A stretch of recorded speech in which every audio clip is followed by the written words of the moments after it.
My name is Peter Pascal, and I was out here before, so I think I met most of you, at least very briefly. I'm happy to be here today. Most importantly, I'm happy to be here to offer objectivity and perspective to help each of you through this process. My goal today, as it will be for Thursday and in the counseling sessions, is to share my objectivity and my perspective with you about how to find and create, hopefully, a new, better, fantastic job. Just a reminder that my credentials is that as you are going through this process, I've gone through it too.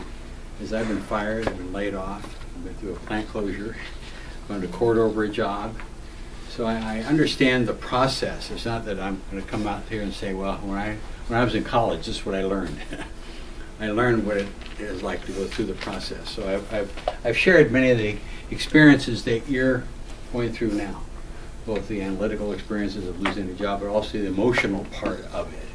And so I'll speak to that today, but I'm very understanding of that. But I've also been helping people just like you for 31 years to find and create opportunities. And about a year ago, we passed 7,000 people that we've helped, which is an amazing number to me because I can still remember way back when. There's some things I can still remember. Not many, and if you ask my family, they'll say, yeah, there's not many at all. But I can still remember starting the business.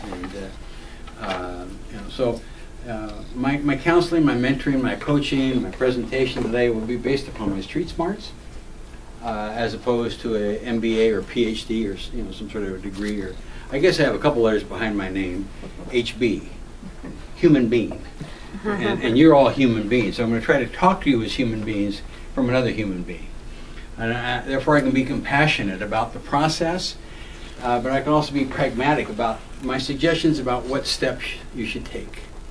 My goal today is to provide you with enough focused information today and Thursday, because this is a two-part workshop, and then in the counseling, to help you to gain enough objectivity, enough perspective, enough know-how to make your transition easier and more effective. That is really my goal, to help you to work smarter so that you're more effective. So that's my goal today. Is to give you enough information based upon my objectivity, my perspective, my experiences to help you through this process. What I'd like to do first, though, before I launch on into my presentation, is I'd like to get a sense from you about what kind of things are you concerned about. What in today and Thursday and in the counseling, what are the issues that you're concerned about?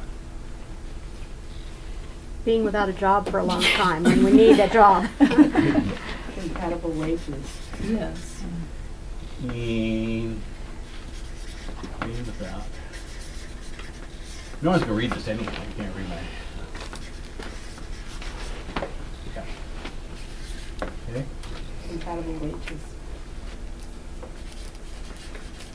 So something comparable to what you have now. Yeah. Versus okay. having to take a 5, 6 cut in wage. Who told you you're going to have to do that? I went through it about 5 years ago. Okay, that's fair.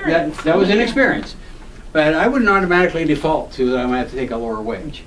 I mean, I have clients who actually get more. So. That's a concern. It is a concern. It's valid. I'm not disagreeing with you at all. Yeah. Okay.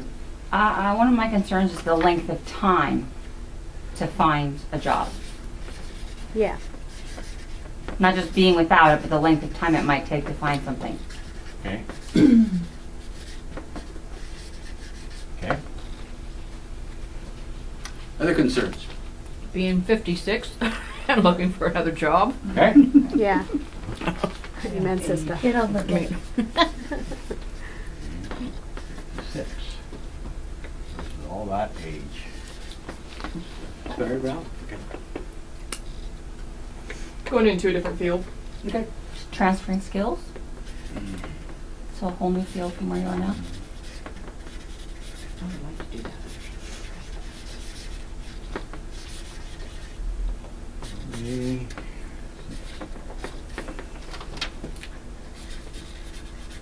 It's a wobbly easel.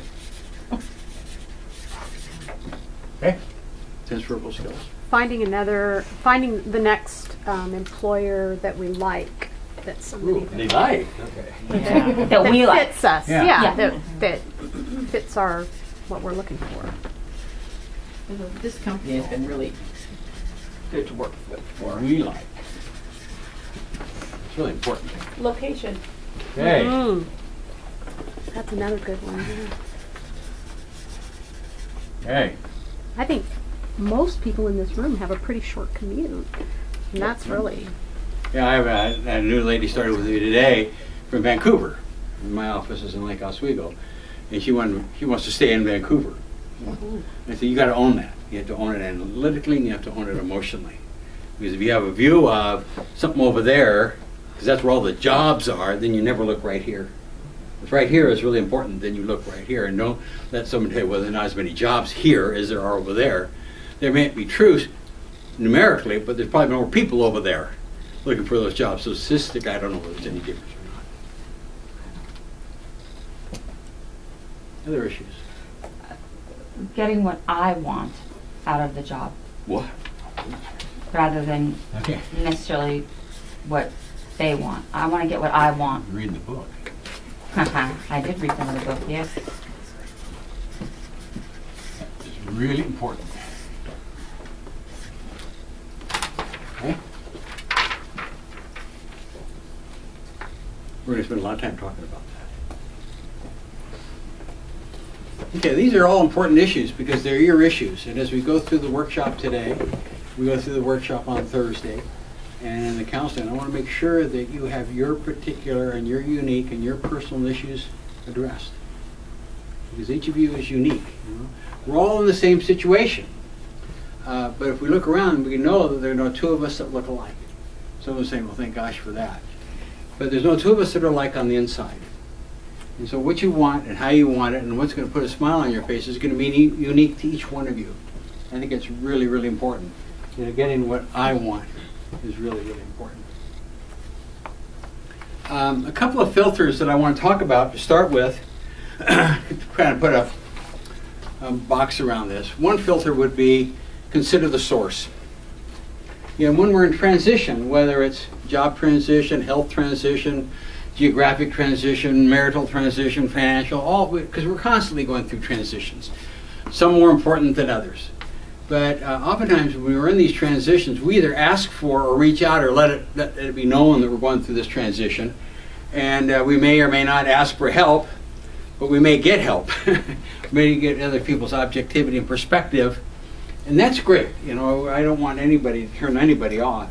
But you consider the source, because sometimes people are going to talk to you about how to find or create a new job, and they really don't know what they're talking about. You know, there's a lot of misinformation out there, and I'm going to spend, you know, a fair amount of time talking about some of the misinformation out there. So just be careful and watchful of, you know, it's really easy for someone to tell you why you can't do something. That takes no energy, it takes no thought at all. That's really easy. For example, one of my passions has to do with flying aviation and airplanes. And when I was in college, a long time ago with Lewis and Clark, that I got my private pilot's license, much to the chagrin of my parents who thought I should be doing something else, much more worthwhile. And while I've never been paid, I've done a lot of flying, I had a lot of experiences, and still have a lot of energy and enthusiasm around flying aviation and airplanes. It'd be very easy for me to talk about that to you and you to say, well, Peter, I think you're too old to be a commercial pilot. So that didn't take any energy at all. It really didn't take much research or thinking. But I didn't say commercial pilot. You see, the point is, I can really tell you why you can't. You know, at 56, you're way too old. You can't do something. That's easy. That takes no thinking on my part at all. So be watchful about it.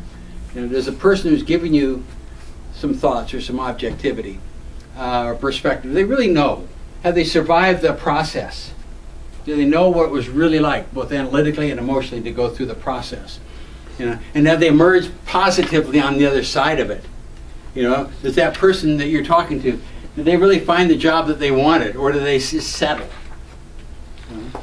Or do they allow somebody else to, you know, because we've been raised to get along with others, to live up others' expectations, and we have all sorts of these interpersonal things going on, and I realize that. But consider the source. Does this person really know what they're talking about? Surround yourself with people who know. Surround yourself with people who are positive. And secondly, another filter would be, what do I have to lose? If I do this, if I come to this workshop, what do I have to lose? If I don't come to the workshop, what do I have to lose?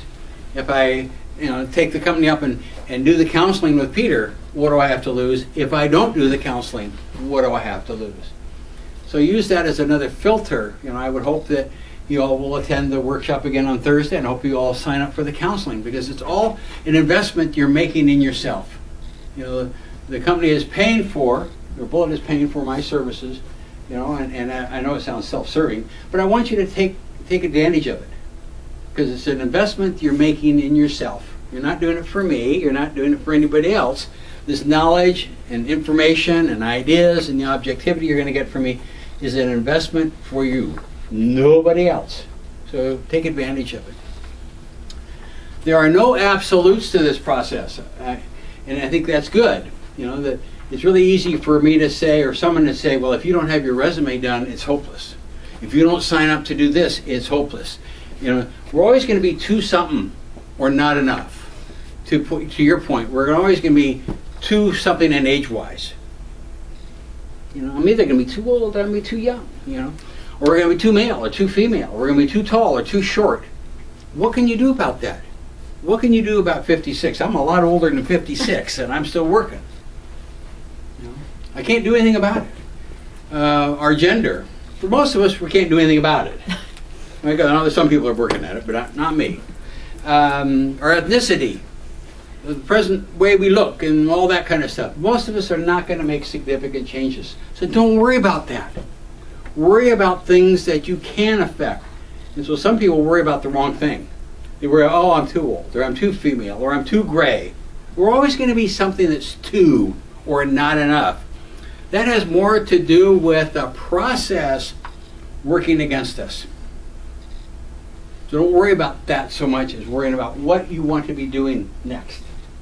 What puts a smile on your face? Let's take some creativity here. If you could do anything at all without fear of failure, if you could do anything at all without fear of failure, what would you love to do? Are we talking in a job sense? Yeah. Anything. Anything. You can do anything at all. I would full-time take care of the animals that I take care of now, but more of them. Okay. So are you going to explore that? Well, I'm doing it now. I just not doing it on a big scale. Well, why are you going to explore doing it on a big scale? Because I don't think my husband would like me having more than the dogs I take care of now. Well, that's another issue. I can't take care of that. I mean, yeah. But if you're not working and you're home. No, I can volunteer Yeah. doing that. Yeah. So But she's right. If you're not working here and you're at home working and getting paid to take care of more animals, what's your husband going to think about? not much. Oh. But Suzette, Okay. what if you did it outside your home? That's okay. I have what I do is just not outside. But you have a passion, or at least an energy and enthusiasm and interest in animals. Yes, dogs. Why not get paid to work around dogs? The lady I share my life with a dog trainer. Oh, Oh my goodness. yeah. Good taste. Good taste. She would agree. She would agree. Too funny. But it's like a $68 billion a year business, animals. And and we had this recession of late, it didn't slow down at all. It didn't slow down at all. I'll tell you a story about animals. I'm big on stories. Many years ago, my dad's sister's husband, my Uncle Darrell, passed away from injuries he sustained during the Second World War. And he was an Olympic skier, and he and I were very close, and it was a big loss to me. And then Andy Beth was single for a while, and then she started dating this guy, and they got serious. This guy was a dog trainer. It was a long time ago. This guy was a dog trainer. Uncle Darrell was an Olympic skier. This guy was a dog trainer. Was a dog trainer. And it kept getting more and more serious, and then they decided they were going to get married, and they wanted us to meet this Ed guy, who was a dog trainer. And he lived out on Sovies Island. You know where Sovies Island is? It's Yeah. way out past Scappoose, or towards Scappoose, out Highway 30. Way out there. So, oh God, way out there. He was this guy's dog trainer. So we drove out there, and we drove over the bridge on the Sovies Island, and we found this guy's place. We came driving in, and there's all these dogs parked up. Well, it turned out that he had about 60 dogs. Most of them were labs, Labrador retrievers, and he trained them for field trials. And he was probably one of the 2 or 3 most preeminent people in the world doing field trials. He owned about a third of Sovies Island. He hauled these dogs all over the world for field trials, and people from all over the world would send him money for the pups that he would train to run on field trials, and he'd send him trophies and pictures. The guy was a millionaire. This guy who we thought was just a dog trainer. And we all go through that, stinking thinking. We don't know. What else? If you could do anything at all without fear of failure, what would you love to do? You can't fail at it, but you got to wake up in the morning with a smile on your face. Art restoration. Beg pardon?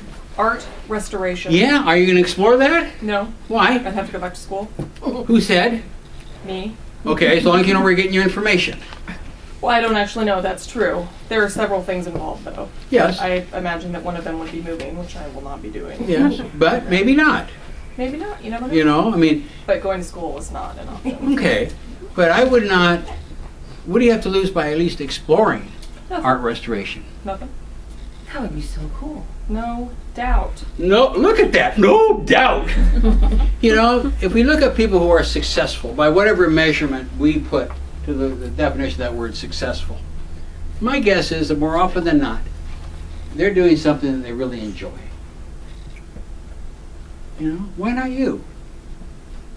You know, my little business has been, perking along for a long time, and we've been responsive to the winds of society and the economy. And we started a church in Beaverton, and then we were a nonprofit for a bunch of years, and we had 3 and 4 employees, and we kept growing. We had 26 employees, and then we grew smaller, and then my business partner Pam retired, and I merged with another company, and for the last several years I've just been out on my own.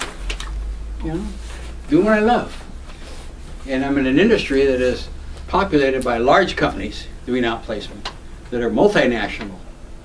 And so people say, well, you can't go up against those. You're right, I can't, and I don't. So the services I provide are not the same services they provide. So don't worry about them. I don't try to be big like them. I was big like them at one time, but I don't want to be that anymore. So don't stifle your desire to at least explore the world of art restoration. You may be surprised at what you find. You may really be surprised and be creative about that. Other thoughts about what you'd like to do, if you could do anything at all without fear of failure.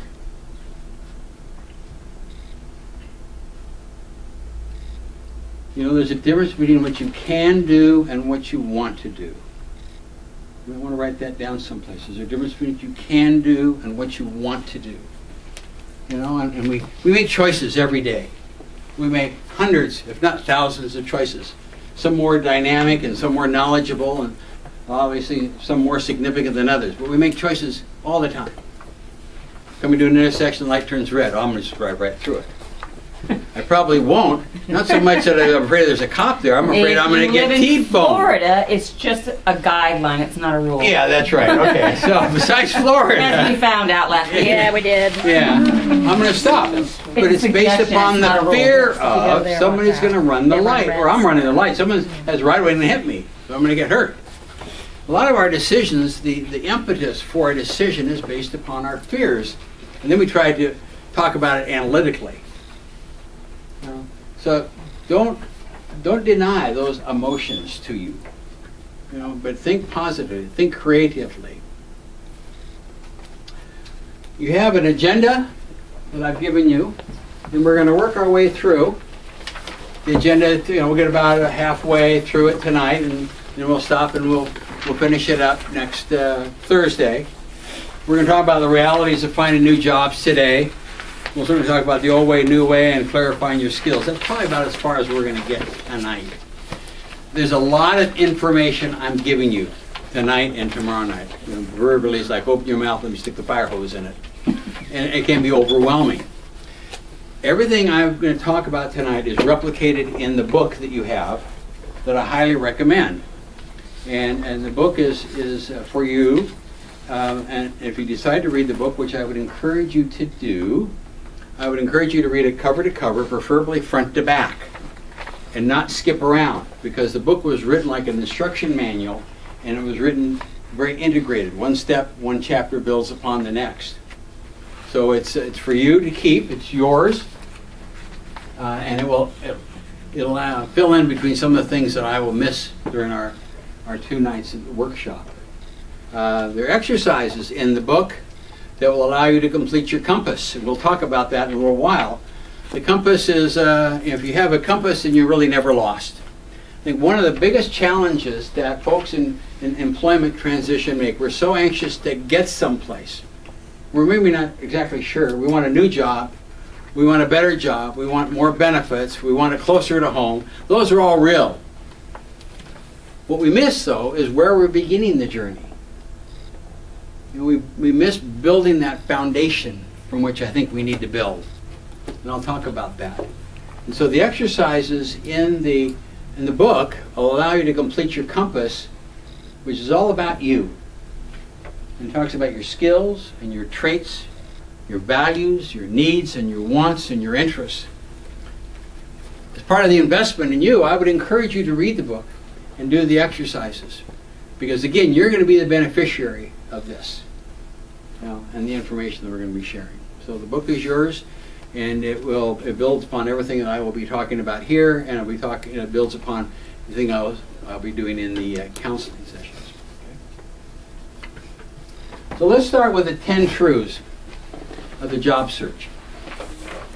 Now, the 10 truths, and for us people who've been around a while, sort of like the Shams outline or the Cliff Notes. I don't know if any of you ever remember doing those or having those. It's a sort of distillation of a lot of experience. It's sort of the distillation of a lot of knowledge condensed down. And when I was in college, I liked to use those because then I didn't have to read the book. I didn't do very well in college. I should have read the book.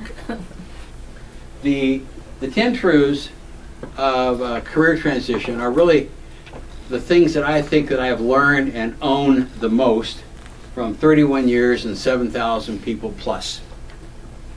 But you have to apply each of these, if any of these, to yourselves as you would use them for yourselves. Because remember I said there's no absolutes. There's nothing that's all right and there's nothing that's all bad. There's nothing that's all black, there's nothing that's all white. It's somewhere in between, gray if you will, this process and how you handle it. But it will make sense if you own what's unique and special about you. But I would take into consideration what I'm going to share with you in terms of the 10 truths, because I think it's going to give you pragmatic, street smart information about how you can better manage this process for yourself. The first one is, in most cases, employer hire folks they know and like, whether or not they have the appropriate experience, background, and skills to do the job. Now that flies in the face of a lot of stuff, doesn't it? It really does. It flies in the face of you've got to have degrees, diplomas, certificates. It flies in the face of you have to have X numbers of years of experience. You have to have certain types of knowledges. And I'm not saying that that isn't part of. But the process of hiring is so fearful for the hiring person that if he or she can hire somebody they know, for most of us, not all of us, but for most of us, that person that can give us the opportunity to do the work, but most importantly, they can give us the skills and the knowledge to do the job. If they don't know you, if they don't know me, none of that can happen. I find that probably 80 to 85% of my clients are finding and creating opportunities through personal referrals. Through personal referrals. Each of you has a network. It doesn't have to be a huge network. It's family and friends people you do spiritual things with, or athletic things with, or volunteer activities, or get-togethers. Those are the people who are going to be your prime network. I'm not saying whether this is the right thing, whether it's legal or illegal. We have EEO, affirmative action, equal opportunity, equal rights, and all those. And that's part of the fabric of our society. And that's right. I'm not anti any of that. But just as you're filled with anxieties about finding and creating a job and all the uncertainties of it and all the questions you have, so is the hiring person. He or she is fearful about making a mistake. And they may think that if they make a mistake, the consequences could be enormous. If they hire the wrong person and that person doesn't work out, they might lose their job.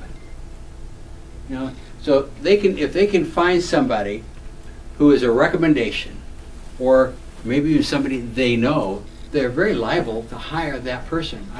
It happens all the time. It happens all the time. I had one of my clients who was making a transition, obviously, and he talked to a friend of his at Metro, which is the regional government, and they did the waste management and TriMet and the zoo and such. And my client was talking to one of the people there, and they said, well, we're going to have an opening coming up here at one of our parks. Would you be interested in that? And he had some park experience way back in his college days. And, oh yeah, that's something I could do. I said, oh, okay, well, you can have the job then. We got to post it now. And so they posted the job. And people saw that posting, whether it was on, Monster or Indeed or LinkedIn or whatever it was, and they applied. Oh, I can do that job. The job's a great fit for me. And actually, people were interviewed. So was my client. Guess who got the job? Your client. My client. That would have had a chance. The farther we are away, both literally and figuratively, from the hiring person, the less opportunity we really have. It's how the process works. On a personal level, just say you want to have a party this weekend. You want to have a lot of folks over to your house. I could say, well, just run a notice on LinkedIn or on Craigslist. Having a party at my house. Here's your address. Free booze. You want to have a lot of people? I just told you how you do. Would you do that? No. You wouldn't. Well, you said you want to have a party, you want to have a lot of people. I just run an ad, just put a notice on Craigslist. Why wouldn't you? Because I've met people from Craigslist. I don't want them coming to my house. Okay. Then why would a hiring manager want those people? Again, it's not impossible. I'm just saying on balance. If you don't want to have strangers coming to your home, why does a hiring manager want strangers to come to his, AKA, home, the job? They don't. But because of all the laws and rules and regulations, they're required to post it. But so much of what we see on the net is a posting for a matter of record only. And so as you make the transition, make sure you have a balanced approach. And for a lot of people, it has to do with, well, everything you need to know was on the internet, right? Right? And everything's on the internet is true, right? When I was way back when in building the business, before the internet days, probably before any of you were born, actually, that if I wanted to grow the business, I wanted to run an ad, the big vehicle then was the Oregonian newspaper. Yeah. I had to hop in my car and trundle downtown and talk to somebody and say, I want to run this ad, and this is what it's going to say, and then they had to approve it before they would, and then I had to pay. Now, the internet, anybody can say anything. There's no thresholds, as we know. Anybody can say anything, whether it's on the internet or social media or LinkedIn or Facebooks. So be wary of that. Be a conscious consumer. As it has to do with the world of work, there's a lot of stuff on the internet that has nothing to do with getting you a job or helping you find a job, but it looks like it. We'll talk about that later. So again, I think having clarity about what's important to you, what puts a smile on your face, and talk to people and talk to people and talk to people will allow you to start creating personal referrals. That is really the key, to understand that most of the good jobs either are not advertised today, or B, if they are, it's a matter of record. We have lots and lots of small businesses, like this business is relatively small in the world of businesses. And small businesses are really fearful about the internet. And so they'll talk to their employees. You know that Sarah's, retiring. Do you know anybody who would like to take Sarah's spot? Would you like Sarah's job? Or do you know somebody that you'd recommend? I have a really good friend of mine who is the HR manager for a graphics packaging company, and they make all the Quaker Oats. For those of you who eat Quaker Oat instant breakfasts, they're made over in North Portland, and they have about 400 employees over there. And if they're going to hire, and they have been hiring recently, the first place that Katie goes is to their employees. That we're going to expand and we're going to do this and this. Do you have anybody that you'd like to recommend?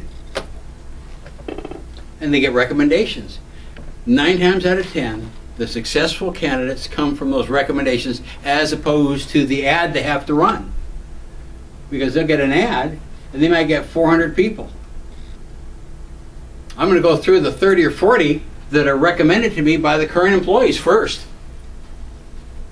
I'd rather be in that stack than I would be in the stranger stack. So again, it's understanding how to manage the process. And in most cases, people hire people that they know. People hire people that are recommendations. And if I know you and like you, I can give you the skills to do the job. I can give you the knowledge to do the job. Most importantly, I can give you the opportunity. But if I don't know you, I can't give you any of that. Now again, this is not absolute, and you're going to say, well, what if you're a doctor or a lawyer? Or, yeah, but are you doctors or lawyers? Most of us aren't. And you may have to go back to school, or you may not. Because there's different ways of looking at it. I started this business as a support group at a church in Beaverton, and we've built it since. And I have probably counseled more people in town than anybody else about job transitions, because I've outlived them all.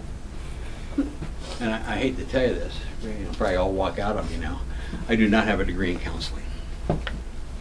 I are a fraud.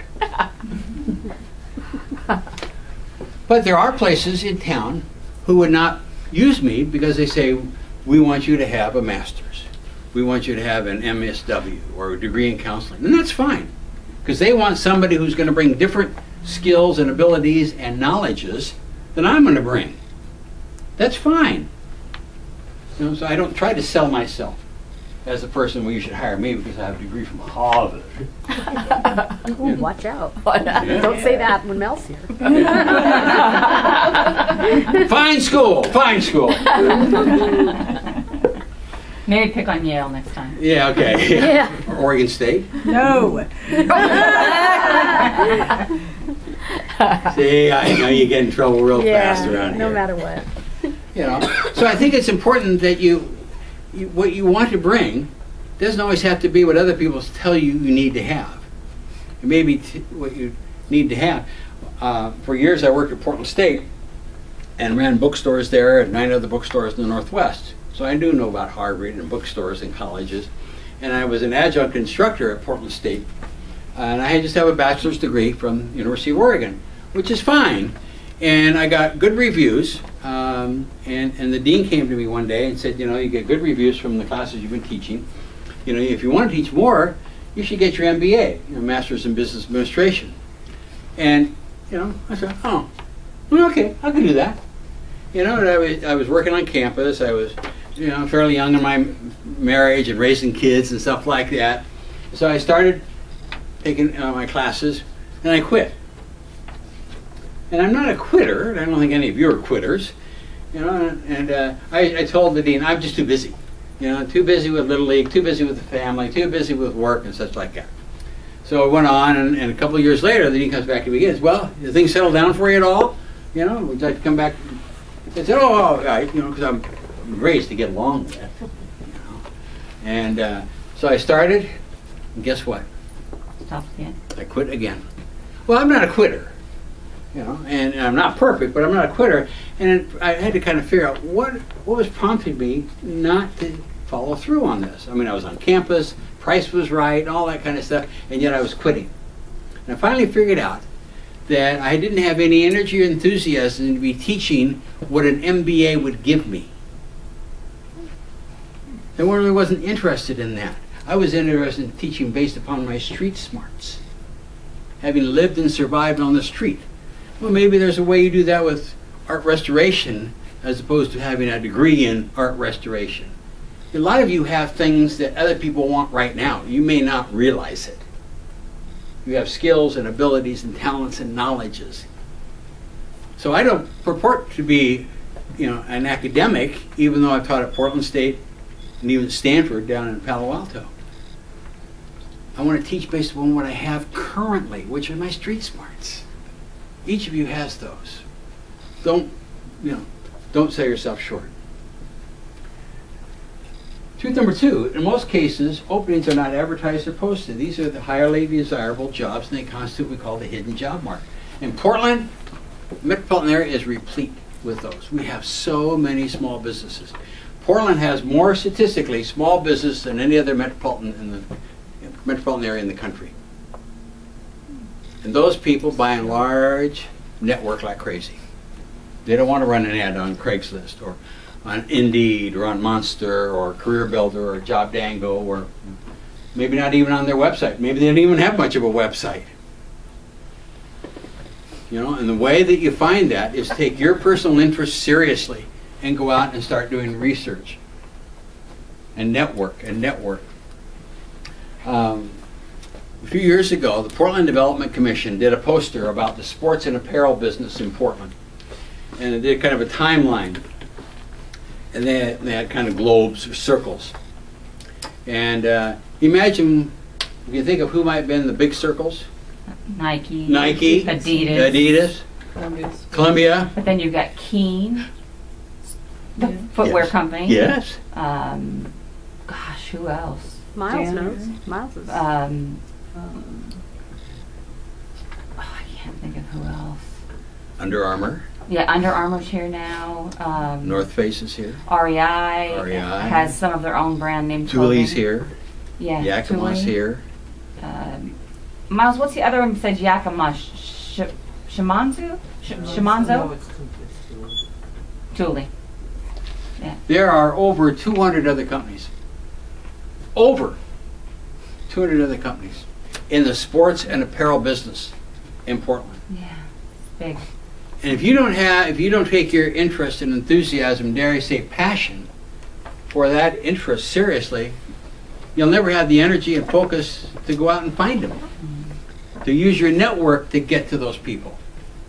And those people, those companies that are small here, can pay well, they can have really great benefits, and they can have security. So don't say, I've got to work for a Nike, or I got to work for an Adidas, or I got to work for Columbia because they're big, therefore they can pay. That's thinking. That's not to say that a small business can't pay, but who says they can't pay? So there's so much out there that we don't know about. And the only way I know how to find it is to have clarity and focus about what it is that puts a smile on your face. For me, besides what I've been doing for all these years, it has to do with flying aviation and airplanes. Woohoo! And I know, just because I do, that there are somewhere between 4,500 and 5,000 people in metropolitan Portland that go to work every day in what I call the world of flying aviation and airplanes. It's not a huge industry, but how many jobs do I need? One. So don't let that, it's not a big industry, sway you away. You only need one job. And there are things about flying aviation and airplanes that most people don't know about. They're going on right here in metropolitan Portland at the airports and other places. And I know about a lot of those just because I'm passionate about those. If it's dogs, there's a whole world of dogs out there. I know. Yeah, and people get paid a lot of money working around the world of dogs, doing all sorts of things that have to do with dogs and animals, or cats or gerbils or whatever. So don't sell your interest short by saying, oh, I can't do that. I'm too old, or I'm too young, or I'm too male, I'm too female, or I don't have a degree in. You see, you're just cutting yourself out right there. No one will be as limiting and as hard on you as you. That's a human trait. It's a human characteristic. You know, when I wake up in the morning, you know, at 3 a.m., you start to be thinking, well, I wonder how I'm going to spend my lottery winnings. I worry about it. I worry about this. I worry about that. And that's part of the human condition. I understand that. And I'm not trying to stand up here and sound like Don Quixote or Pollyanna and just say, well, take a leap. Just take a leap out that window. Somebody will catch you. That's totally irresponsible. But make your decision based upon information. You know, for lots of us, finding and creating a new job is a real challenge. I understand that because I've been through that and I live it with my clients every day. So I'm going to give you a couple parables, maybe will help you from an overall view of the process. Maybe think about it differently. When was the last time you made a significant decision like, no, maybe buying a car? New car, used car, doesn't make any difference. Or a place to live, you know, whether it was an apartment or a condo or a house. Or for those of you who might still be in that process of finding a boyfriend or girlfriend, or courting. Think about those as processes. Think about what you went through from a process standpoint.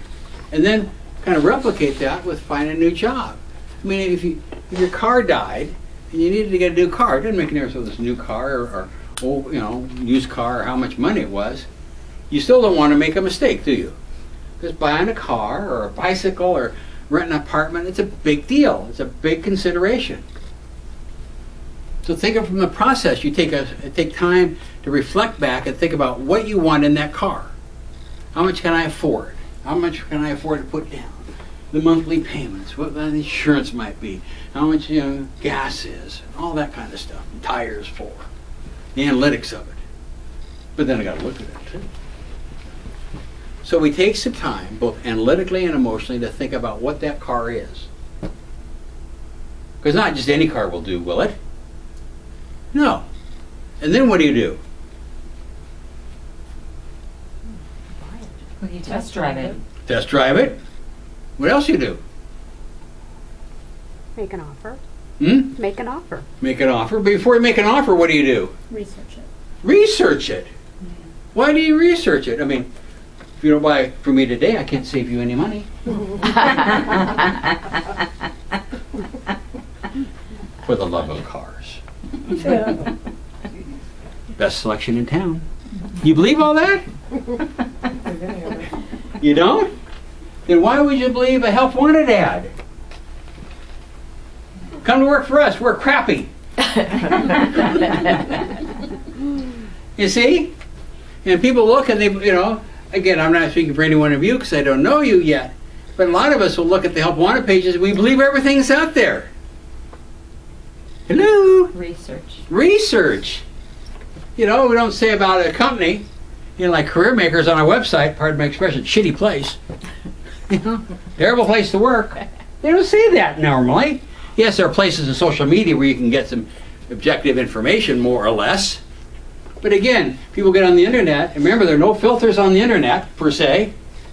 And so you look at companies and say, oh yeah, this sounds great. Well, what do you expect? There's really interesting places you can go. Yeah. Better Business Bureau, someplace I always look. Glassdoor. Glassdoor is a really great one. Manta Blu-ray. Yeah. Manta's another spot where you can find out. I've always typed in like lawsuits or things like that with the company name, and sometimes you'll find public information if they've ever had a lawsuit or a recall on products. Yeah. It's always interesting to see what else is out Well, there's there. always out there. Again, you take that, you know, It's reflect part it. of the research. Yeah, part of the research. But I want you to make an informed decision. You know, buying a car, getting an apartment, all those type of things are a big deal. And so most of us, to whatever degree or not, take our time and do a lot of research or we're not going to make a mistake. I don't want you to make a mistake in your next job either. It has more to do with about A, having clarity and focus about what puts a smile on your face and do the research.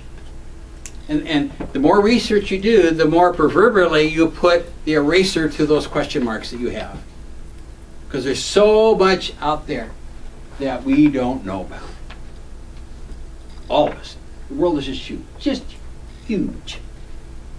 You know?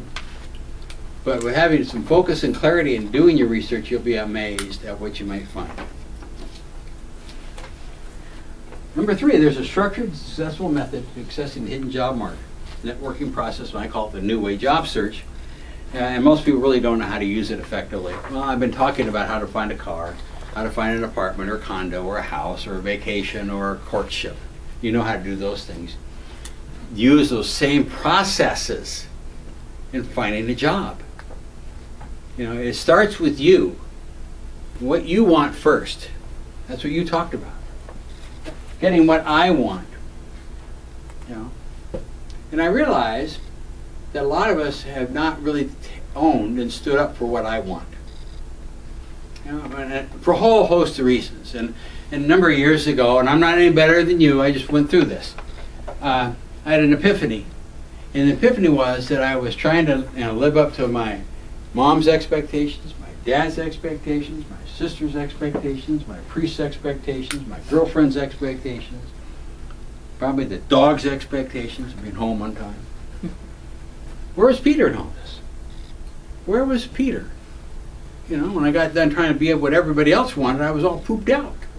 You know, I think that's a challenge for us. And it's not going to happen overnight.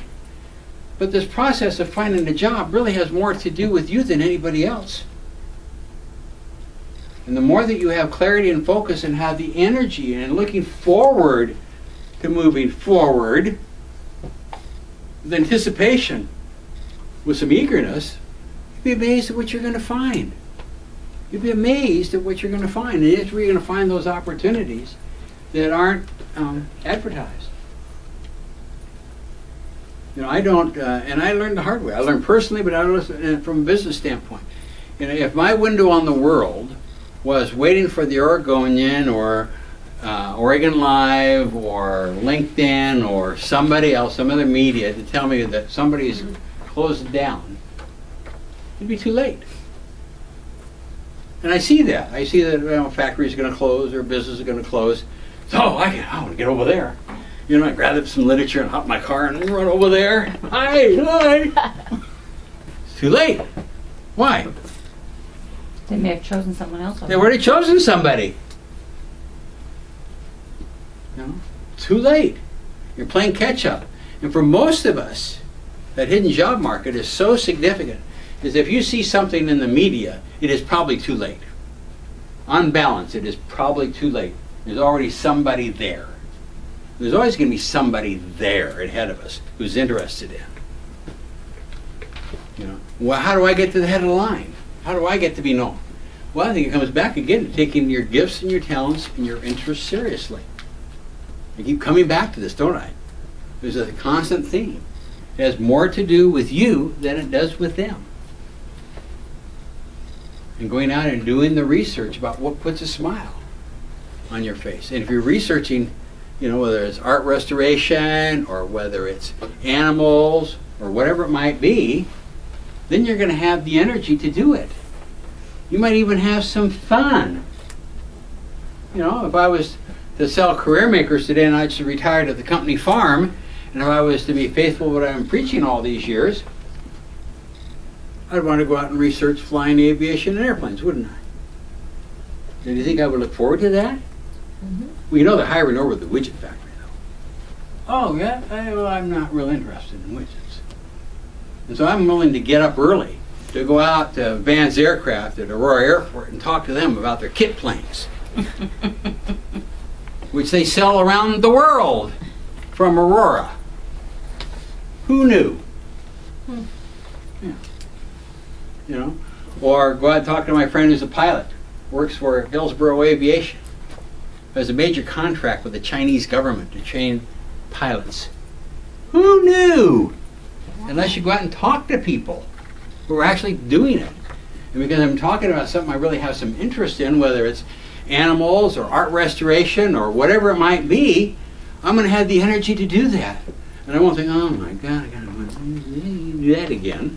Those are choices that each one of you has. We're not talking about absolute, but on balance. And that's how you're going to find the hidden job market. If we talk about all the jobs,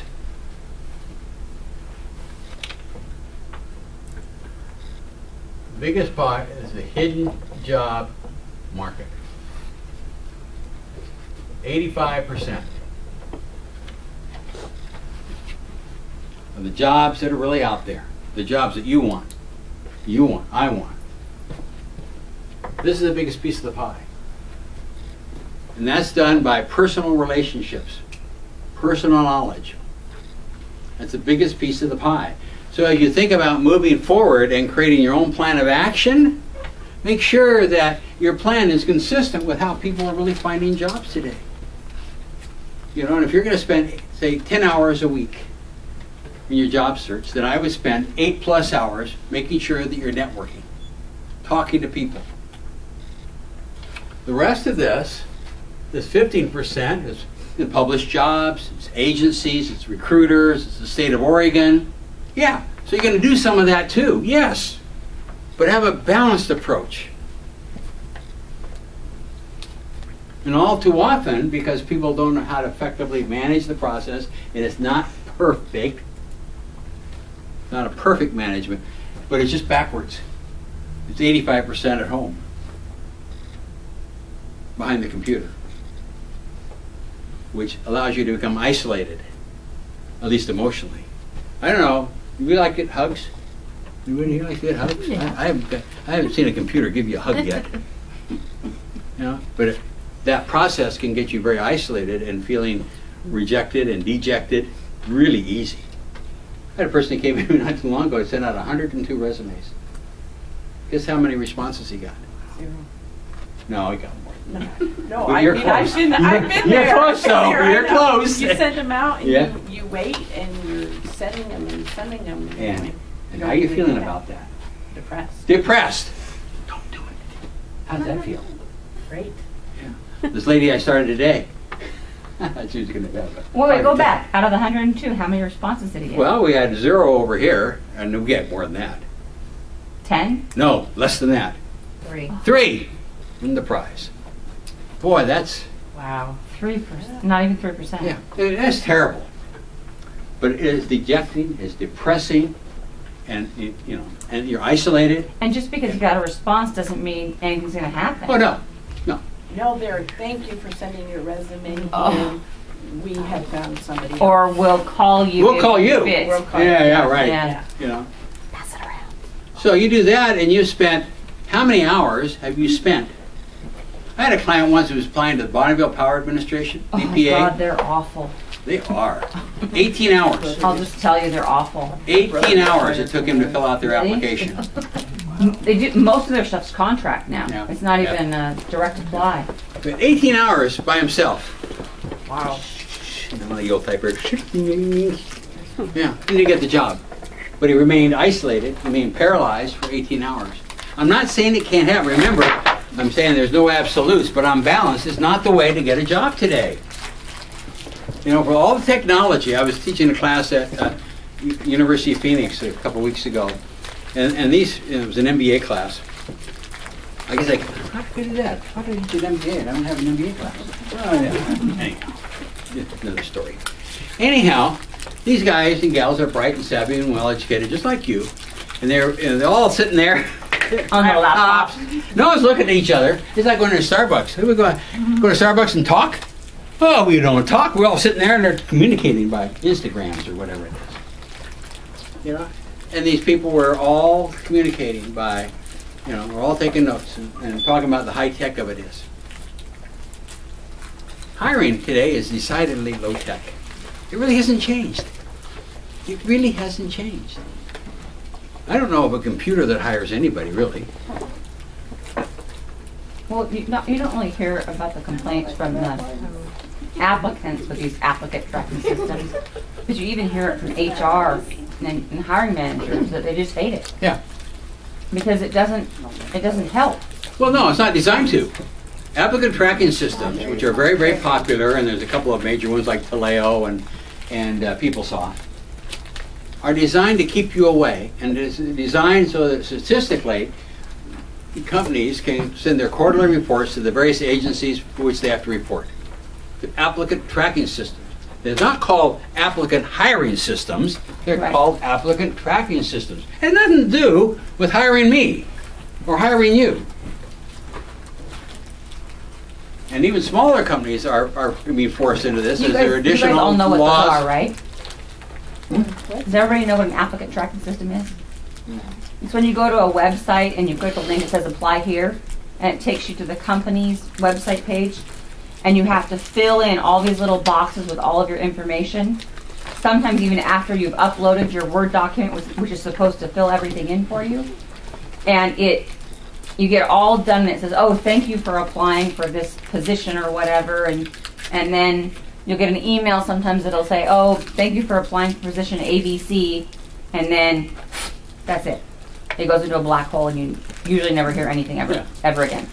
And so the tracking system, and there are different methodologies here, but let's just say it's a word system, word track.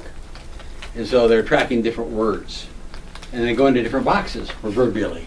Yeah, keywords. And part of it has to do with, age and gender and education and all that kind of stuff that they force you to be putting in there.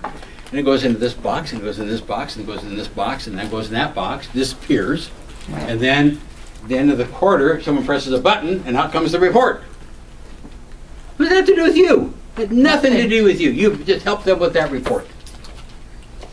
So you want to stay away from those. And that's what you're going to have. Now, a different take on that is when you have a contact at a company in which you are really interested in, you create a personal relationship and such, and he or she says, we're really excited about really having you join us. You have to submit online. And we've got to go through this. But I'm going to alert HR that when yours comes through, that they're going to give it to me. Now, that's very different. That's very different than just sending it blindly into the electronic black hole, as it were. So again, work smarter, not necessarily harder. It's not a quantity of, it's the quality of. And until number 4, until you take seriously and honestly acknowledge your skills, values, and interests, the essence of who each of you is, it's unlikely that you're going to find or create really meaningful work. This process is you-centric. It's not they-centric or they. They, them isn't here for this job. I am. Take your gifts and your talents, the essence of who you are. Most of my clients don't go back to school. I'm not saying you wouldn't have to, but most of them don't. Most of them who have been out in the workforce for a while and have life's experiences for a while and have passions for dogs or cats or bicycles or whatever it is, probably have enough transferable skills that they'll just own them and go out and start researching them, that they'll be able to find or create something. Or the additional specific skills will be given to them by the company or the individual who gets to know them and like them. Now, I'm not saying this is easy. I'm not saying it's easy. It takes a commitment to doing something good and positive for yourself, and the willingness to expend the time and energy and effort to make it happen. If you have those things, then you're probably going to do all right. And to make it easier in this process, the more you follow your smile, the energy, the stuff that gets you going, we all have that. I remember in my younger days when I used to party more. Now if I party too much, I'm in the hospital probably. But, I might wake up in the morning and say, oh my God, where did that train go? Should have done that. I barely remember what I did, but it was too much of it. We've all gone through that, or one thing or another. And I'm supposed to go skiing today. Guess what? I go skiing, don't I? Yes. I may kick myself in the butt, or say, God, I shouldn't have done that. I shouldn't have done that. But I still go skiing. But some of us have the flu or whatever, and we got to go to work. I'm not going to work today. I got the flu. You know, is that telling? You know, I'm not saying this is anybody here, but it's amazing if we have the energy and enthusiasm. We'll do things that if we don't have those, we won't do them. You know, Career Makers is morphed big and small and non-profit and for-profit, and had, you know, 2 owners, 4 owners, 1 owner, 26 employees, 1 employee, as it's morphed over the years. But one thing is, I think that's carried us on, carried me on, is that I've been very focused about what I do and how I do it and the results I want to get from my clients. I've learned the hard way to say no to folks. Because sometimes they want me to do something that I'm really not good at. You know? I had a client, or a potential client, a couple of them recently.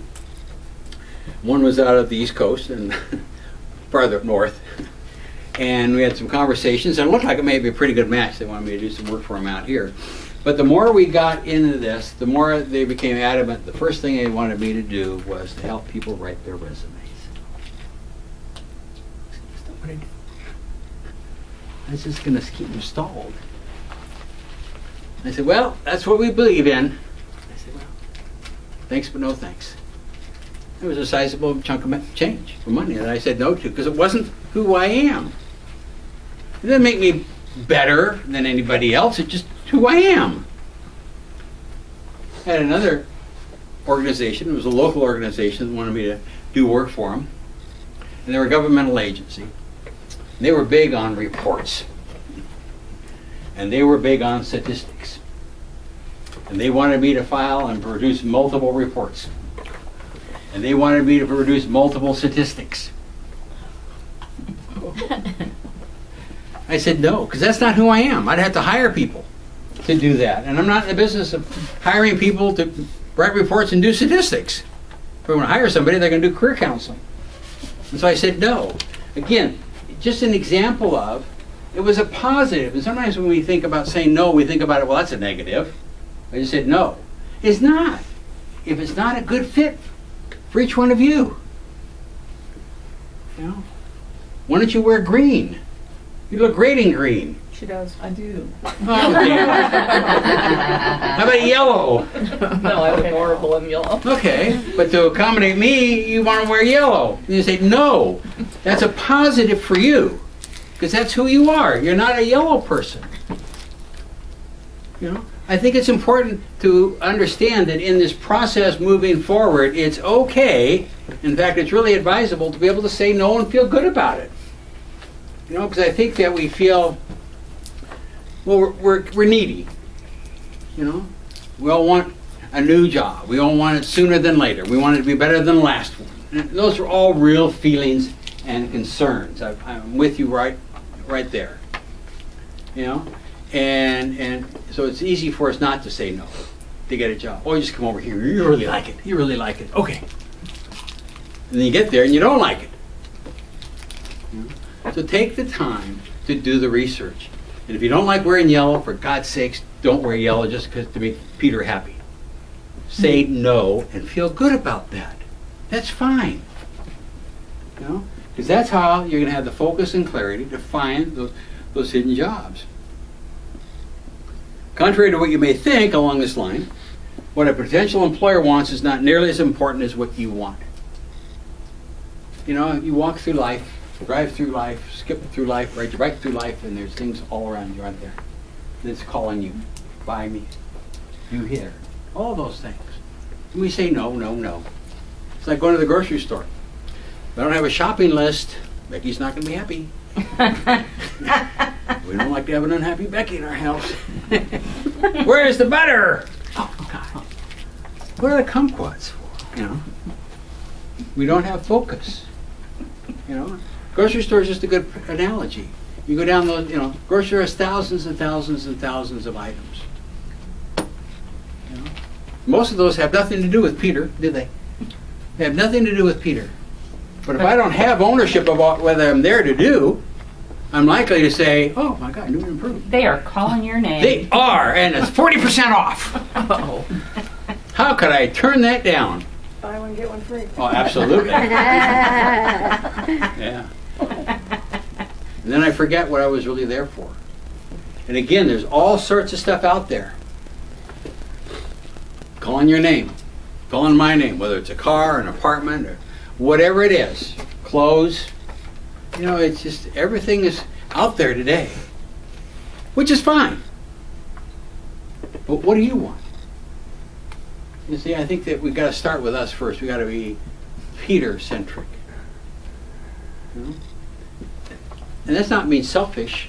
That's being personal. Because someone say, well, you're being pretty selfish. It's all thinking about yourself. Boy, though. Really? Oh, I won't do that then. Talk about expectations. But if you don't take your gifts and your talents, the essence of who you are, seriously, who's going to? And think about the transitions that you've had in the past and how you've managed those, or how they became mismanaged, or how you became, more aware of. I was buying a dog. I thought I wanted a little one. How in the hell did I end up with a Great Dane? But the more I knew about those little ones, the less I liked about the little ones, because I was out petting the little one, I'd bend over all the time. And they're hard to ride. This is a process, and it's a moving process. Remember going back to the car, you had some thoughts about what it was that you needed and wanted in a car. And then you went out to explore, and based upon some of that exploration, your thoughts changed, didn't they? Well, the same is in the job search. You have some focus and clarity about what's important to you, and then go out and research, investigate, explore. And it's okay to say, I don't know. I don't know. Let me give you an example of I don't know, and another thing you might want to think about as exercises to do. One of the exercises I have my clients do is a collage. You know what a collage is? Mm-hmm. Okay. And operator error. Uh-oh. Uh-oh. Uh-oh. Is there some spray? I guess. Who put these up here? Don't ask me. Don't ask me. Out of here in a real hurry. That's an expo pen. Now, I know these that I brought are permanent, so I didn't want to use those. I can go see if there's any more spray. I used the last Okay, one. let's just say this is my collage. I'll do it over here. Suzette, we're good. So my collage and your collage. The collage are images of things that bring a smile to your face. Okay, so I would have an image of, what's that? Sign. Hey, oh, congratulations! And then I'd have an airplane. Well, that's not even an airplane. And I'd have a boat. Stick figure flying You sideways. need a boat. Man laying Art aside. is not a skill. If I can put a little laughter to your day, then that's all good. So that's making us smile. Continue. I like the story. Stick figure with a smile. Okay. I'm succeeding here. I've got big bodies of water and a tree with palm trees on it, stuff like that. Smiley people. Yep. I like. That's why I live in Portland. I like sun. I like airplanes. I like boats. Yep. I like to be around happy people wearing less clothes as in summer attire, around big bodies of water, preferably warmer bodies of water, I'm and gonna palm miss trees. all of you. You what? I'm gonna miss all of you. Yeah. So someone might say, God, what does that have to do with the world of finding a new job? Well, it's just another way of thinking. And I think the more we can think a bit out of the box, you might be amazed at what will happen. So this is my collage. And when I really did it, it was a little bit better than this. So I take my collage to my bowling group. And so we're bowling and having a few beers and such. And it eventually comes around to Peter's job change and needed a job. And they kind of asked me to. And I sort of give them the standard answer. And I say, another way I'm looking at this is that I've got my collage. And all these things, they're not linking the dots. But these all bring a smile to my face. Well, can you imagine what those guys had to say? You know, so I put that away real fast. A few nights later, Becky and I are having dinner with some friends in the neighborhood. And again, the topic of conversation comes around to Peter and his job search. So I'm kind of giving the perfunctory things that I'm doing and what I'm doing, how I'm doing, and what kind of results I'm. I said, I'm also doing something a little bit different, you know, and I show them this, and they say, wow, you know, tell us more. I know, you're really trying to figure out how you can get those incorporated into a new job? Wow, that's great. That was it. There was no specific, but encouragement. And that made me feel a lot better than when the bowling group. And so, a couple weeks later, I go to the Lake Oswego Community Arts Center, downstairs in the community center, where my friend Jim Bosley is there. And then Jim and I were friends before he passed away. And I was on, when Jim was co-host of AM Northwest, I was one of his featured guests. And Jim and I became friends, and he became a client of mine years ago. And unfortunately, Boz has passed away. And so I go down, and he says, Pascal, what's up? Because that's how Boz talked. And so I kind of give him what's going on, and I show him my collage. He looks at it, he says, you should go see my friend John. What? From the guffaws of the bowling group, to the encouragement of my friends, to now, John. You see, we put ourselves out there, different people are going to see different things. That's what you want in your network. You want to get other people's objectivity and perspective and not have it all just up here. Big difference. You're not the CEO and laborer. You want to include others. John. Who's John? Well, he owns Turtle Island. Turtle Island. You've heard of that? Oh, it's in Fiji. Come on, Boz. I'm here in Portland. Oh, but John's based in Vancouver. Really? I didn't know John. Well, I'm a spokesperson for Turtle Island. I didn't know that, Boz. People we share a life with, a lot of things we don't know about. Their other activities, the other lives they lead. So Boz calls John, makes an appointment for me, and I go over and talk to John. John and 11 other employees work in Vancouver, Washington. And guess what collage they have? Sun, planes, boats, happy people, palm trees, warm bodies of water. Guess what they have to do occasionally? Go to Fiji. They do! They're living my collage. I would not have found that company any other way. So there's more to this. There's more to it. So then I talked to John and said, who else should I talk to? He said, go see my friend Jane. Oh, who's Jane? Well, she owns Sunspot Travel. They're a travel wholesaler and consolidator of the South Pacific. I go talk to Jane. She's got 23 employees. 36 people that I found now. They're living my collage. I would not have found out any other way. And to put a fine point to this story, many years ago, Becky and I were down in the Cook Islands, which is a long ways from here, down near New Zealand. And they get about 50,000 tourists a year and to the main island. We left the main island, gone to a little island that had 8 barrios. There's nobody there. And so, you know, when people come and go, hi, how are you? And so these 2 ladies came in, and hi, how are you? Where are you from? We're from Portland. I'm 4,000 miles away. What are the odds that I'm going to find somebody from Portland? What are you doing here? Oh, we're on a fam trip. All right, I give. What's a fam trip? Oh, it's a familiarization trip. We work for Sunspot Travel. True story. They were getting paid to do something I was paying a lot of money to do. Wow. That's a true story. Small world. Small world. Again, if you thought about what kind of stories is this Pascal guy going to be telling us tonight, that probably wouldn't have come to mind. No. There's so much out there that does not come to mind. You know, and so the more you think about what's important to you as opposed to what you think they want. You know, we're always probably going to have to do some amount of negotiating, and that's fine. There's nothing wrong with that. But I want you to negotiate from a point of knowledge, from ownership. You know, it's like clothes or food. You know, I eat broccoli, but not so much. But I will keep peace in the house. I negotiate with that. Number 6, if you can show a potential employer how you can make money, or save time, he or she will seriously consider you for a job even if one doesn't exist. Why should I hire you? Oh, I'm a good, honest, loyal, trustworthy employee. Well, that's part of it. I have a degree in it. I worked in this field for many years. Nothing there.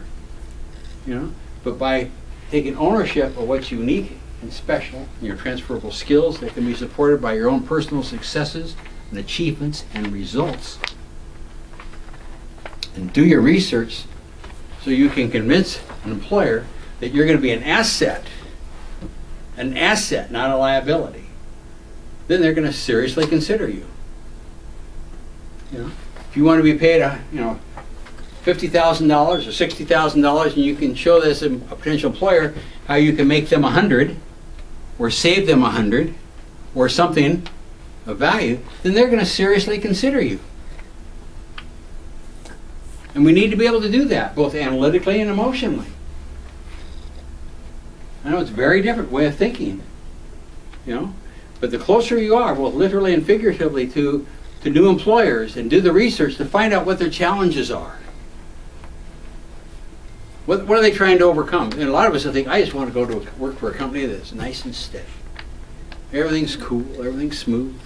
Well, if everything's nice and neat and smooth, why would they want you? Why would they want me? You know? Companies are always facing challenges, some more dynamic, some bigger, some more serious than others. There's always something going on. And the more you can get out there and research and talk to and investigate and explore, find out from them what kind of skills and abilities and knowledges from their perspective would help them overcome those challenges, the better off you're going to be in terms of making declarations, making proposals. Finding in advance what their challenges are, and developing skill stories, which are all defined in the book, so that when you get an interview and they talk about how can you help me, then you can talk about how your transferable skills or abilities or talents or experiences will be of value here at the company. And it's a big leap. It's a big leap. I understand that. You know, because you become a salesperson. You know, and in sales, does anybody here find sales easy? Does anybody here wake up in the morning and say, I wish I could sell more? No, most of us are just scared to death of it. You know, and then we have to talk about it, you know, which is almost death-defying.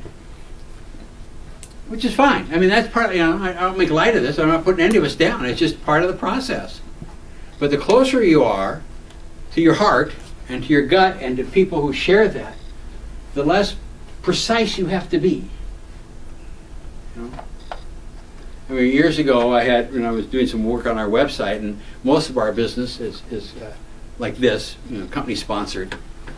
So I was calling, you know, some of my HR people who used us. And I said, you know, we'd like to maybe make some updated information available on our website. You know, could you put something down on paper that, you know, why you send people here? Oh yeah, fine.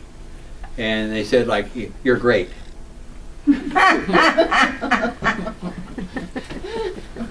You make me look good.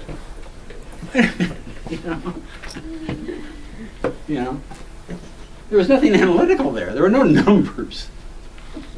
But that addresses the emotional side of it. You know, and I think that's really, really important. That, you know, if we emotionally get together because of common interests, common knowledges, common skills, then we can start working on the analytics of it. But you've got to be seen as value. You've got to be felt as value. And feeling is probably just as important in moving forward and finding or creating a new job. You know, we talk about dogs. Mm-hmm. And Becky and I like to do some traveling, and our two dogs are very spoiled. You know, and if we go someplace, they stay home, which they don't like at all. But we have a dog sitter who comes in and stays with them, because our boys don't go to kennels. We don't have kennels. No, we have no kennels in our life. No, our boys are. And so, you know, we had to go through a change a couple of years ago, and so Becky interviewed some people, you know, and it was all analytical on how the boys liked the, you know, the ladies. Nothing. Oh, they seemed to really like her. They went right up to her. That's why I chose her. And she's worked out great. You know, but there's nothing logical about that. But yet, it all speaks to our personal safety, doesn't it? And that's what you want too. You want to feel personally comfortable in yourself. You want to feel that you're leaving where you live to go to your daytime home and feel that it's synergistic with who you are. It's a fit with who you are. You know? And that's why companies say, well, Peter, you're a fit, or you're good, or you're great. Because emotionally, I'm a fit for what they're looking for. You know, anybody can stand up here and blabber on about a lot of different things, but it's a style, and what we're conveying is what people want. And if it's appropriate for the hiring people, then it's appropriate. If it isn't, that's fine.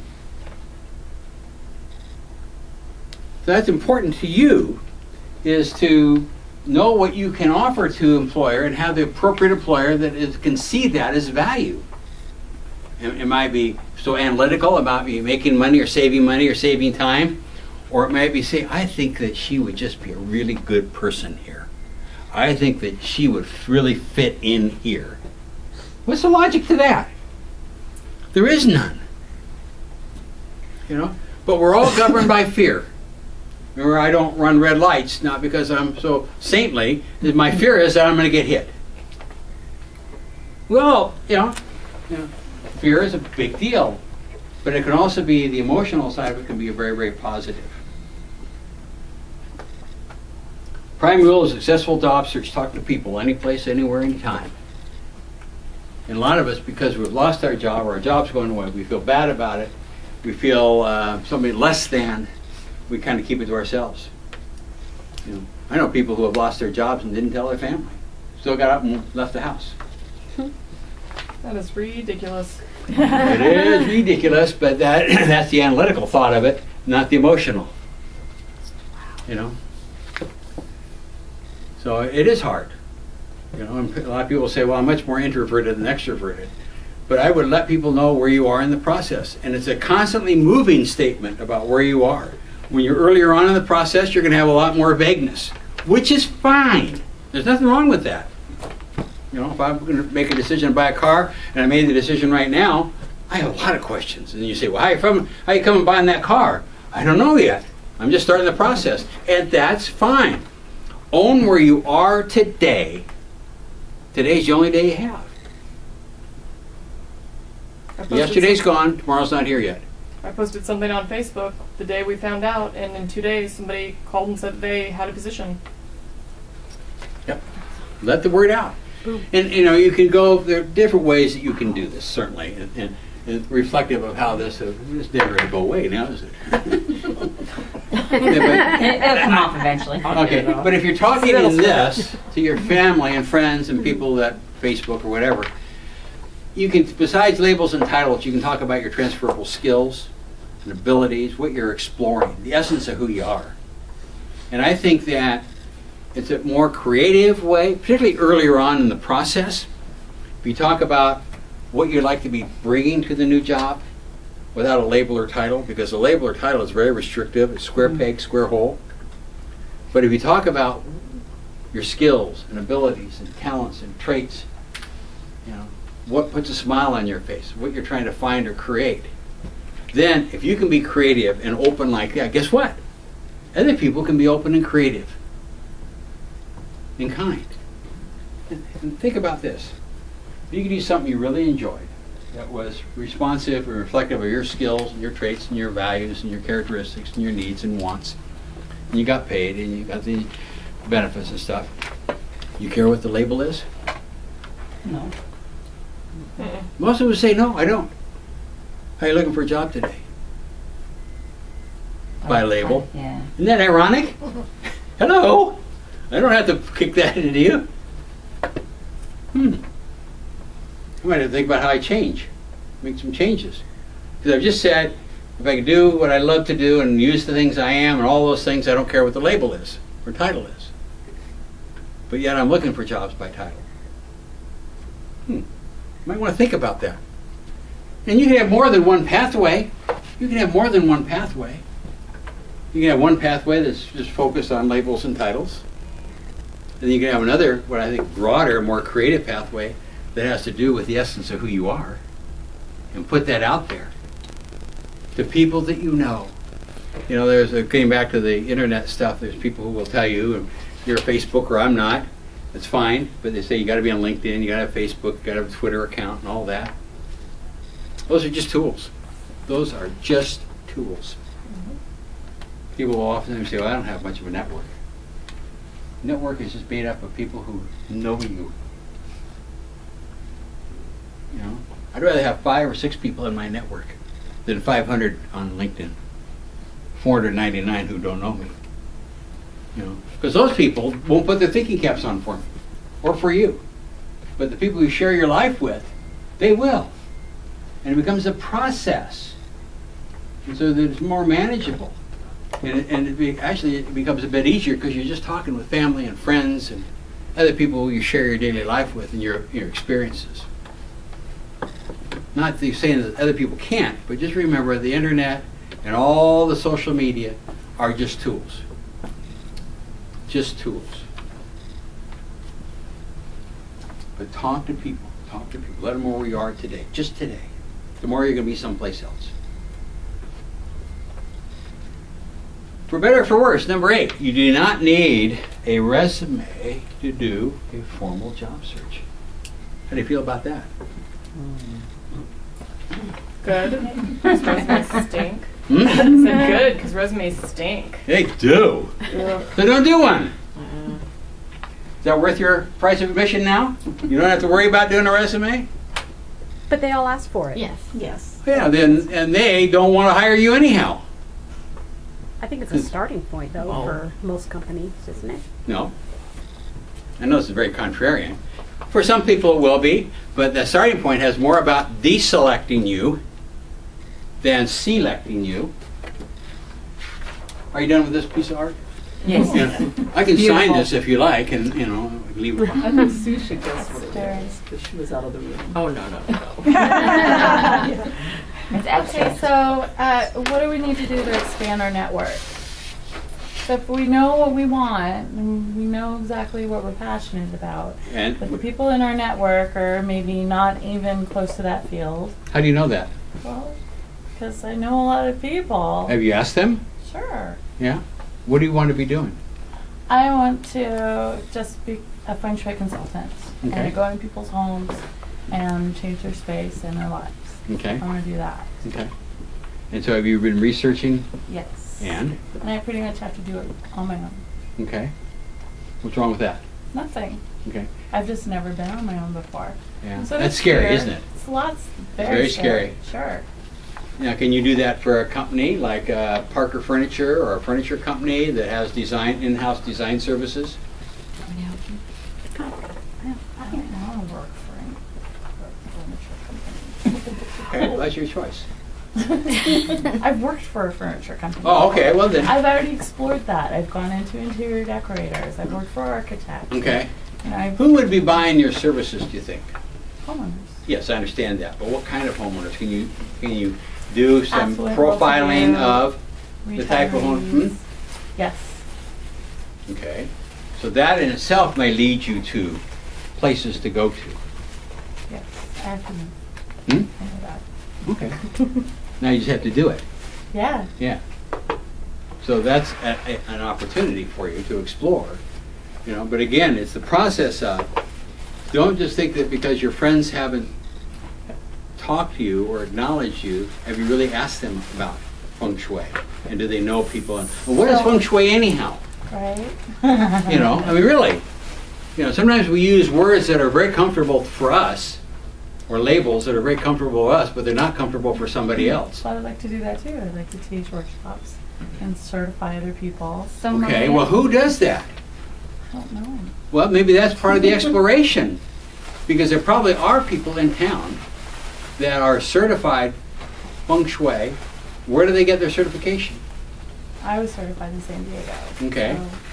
So Well, they probably, I bet you there's probably somebody here in Portland that is, or could certify you. I don't I'm know. already certified. Okay, well, proverbially. I know. You and I need to talk more. We will, honestly, we will, because yeah.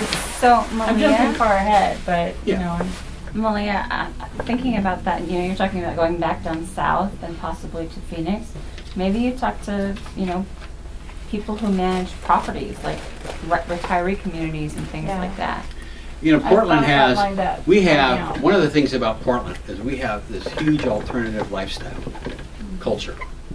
We have, in medicine and health, we have all sorts of things that, you know, have to do with chiropractic, naturopathic, all sorts of stuff here that you don't have in many other cities.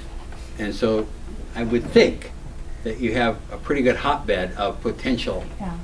And candidates. I have heard that, but again, I need to I need more relationships that are like Okay, that. we'll talk about that So, when yeah. we counsel how to do that. But again, with a resume, if you're here, you know, jobs here's going away, and someplace out here is that new job. My concern is that if you start doing a resume and putting it out there earlier on in the process, it's going to keep you there. Because your focus is going to be on probably internet driven, sending out all those resumes. When you limited yourself probably to a title. Yep. So it just- And someone said, well, give me a copy of your resume and I'll see what I can do. That's a death knell right there, because that gets them off the hook and that person's gone as a resource. Alternatively, down here, someplace in the process, when someone knows you and said, we'd really like to consider you here to do something here, but we need a copy of your resume, that's very different than the internet question marks down here. You know the person who's asking for it, then you can say, what do you want it for? What do you want to see on my resume? What sort of skills or abilities or talents, successes and achievements and results? And then you tailor it. Absolutely. Because now it's a sales brochure, much different than an obituary. Well, that's what resumes are. Look at my first resume said everything that Peter was. Yeah. He didn't talk about what I can do today. You know? So it's not, it's all, I know resumes are always written in the past tense, even your current position. So now you could write it with I, Yep. You got because, that. You understand that. yeah. Yeah. Mhm. Yeah. So I'm here and becomes a sales brochure. And it has focus and clarity because you know the person who wants it and what they want it for. Anything less than that is a crapshoot for any of us. For any of us. It's like when somebody calls me up and I have those magic words, Peter, we need you. You know? And then they start talking about what their challenges are. And I had to learn the hard way. Instead of just jumping in and start solving their problem after the first 2 or 3 words or sentences, I say, Leo, talk to me for a while. Let me hear what's really going on. I want to hear what's going on in the company. And then they'll tell me more. They'll tell me more and they'll tell me more, and then I can be focused in what I'm proposing, as opposed to just putting out there blithely. So a resume, doing a resume now can be good for me for source information, but I wouldn't do it. Oh, this lady I talked about a minute ago, I said she came in today, she gave me a resume, I ripped it up in front of her. I thought she was going to pass out. I said, you don't need it now. But that's thinking, you know. It really is. It's old way thinking. And there'll be a zillion people in the world will tell you, the first thing you got to do is do your resume. And that's why it is so hard for people to get jobs, because they don't know how to manage the process. So, we're going to take a break. How long do you want to take a break? We are, because we have all these years of experience. And so you're showing up to right places. So part of the benefit that you have with me, I hope it's a benefit, is 3 hours of counseling. And I've given you some options on one of the sheets that might work for you. And why don't you look at that? And I have a sheet here that I want to pass around so that I get your name and when you'd like to meet with me. Well, you know, again, we have, Yeah. we can meet during the day. We can talk on the phone.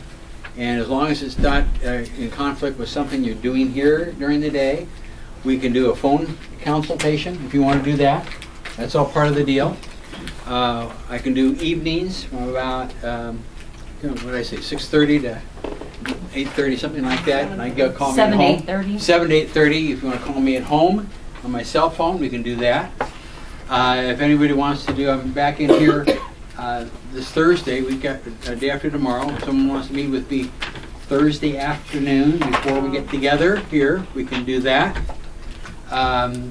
So think about that, and also on Saturdays, from about 10 to 2, either by phone or in person. So those are some options for you, yes. Now, what is the time limit that we have to use this? Is this like from now until the time the doors close, or can we see you after the doors are closed? You can see me after the doors close. What is there? There's no time limit. No time. No time limit. And my suggestion is that our first meeting be an hour, because I think there's a lot generally to discuss. And the more that we start talking about things, the more things come out. Thereafter, they can be in half-hour segments, or you can even call me up and say, I'm looking, I got an issue here, can we talk for 15 minutes? And I will just keep track of. So it goes on until you use up your 3 hours. So it'll go on for a while. But this time is going pretty fast. And the week after next is December 1st. So I would encourage you to get signed up and get started in the counseling. The other thing we were talking about, Leal and I were talking about in the break, is that what I'm talking about for a lot of people is so contrary to what you've been thinking. And I realize that. And I don't expect you to suddenly have like a frontal lobotomy and all of a sudden things are going to come out new. That's not at all, because you have all these years of momentum. You have all these years of owning and doing and being the way you are today. And I understand that. It's like a car going down the freeway. Just because you decide to stop, has the car stopped? No, because it has all that momentum. And so you have your own personal momentum of doing things in a manner that is comfortable for you. I understand that. I appreciate that. I'm there. I'm just trying to show you some options to think about, so that if you do things the way you have been doing it and are not getting the results that you want, you might think about making some changes. If someone comes to me with a resume, and I might say, well, how's that been working for you? And they say, I've gotten 3 jobs by this resume. I'd say, fine, keep it. Which is contrary to what I've been talking about. There's no absolutes to this. I'm just trying to give you some options, some different ways of thinking about yourself and how you're going to find and create your next job. That's it. So it's not going to happen overnight. Yes. Do we have to be at a certain step before we come to have a meeting with you? Nope. No. You can say, I want to talk to you at the beginning.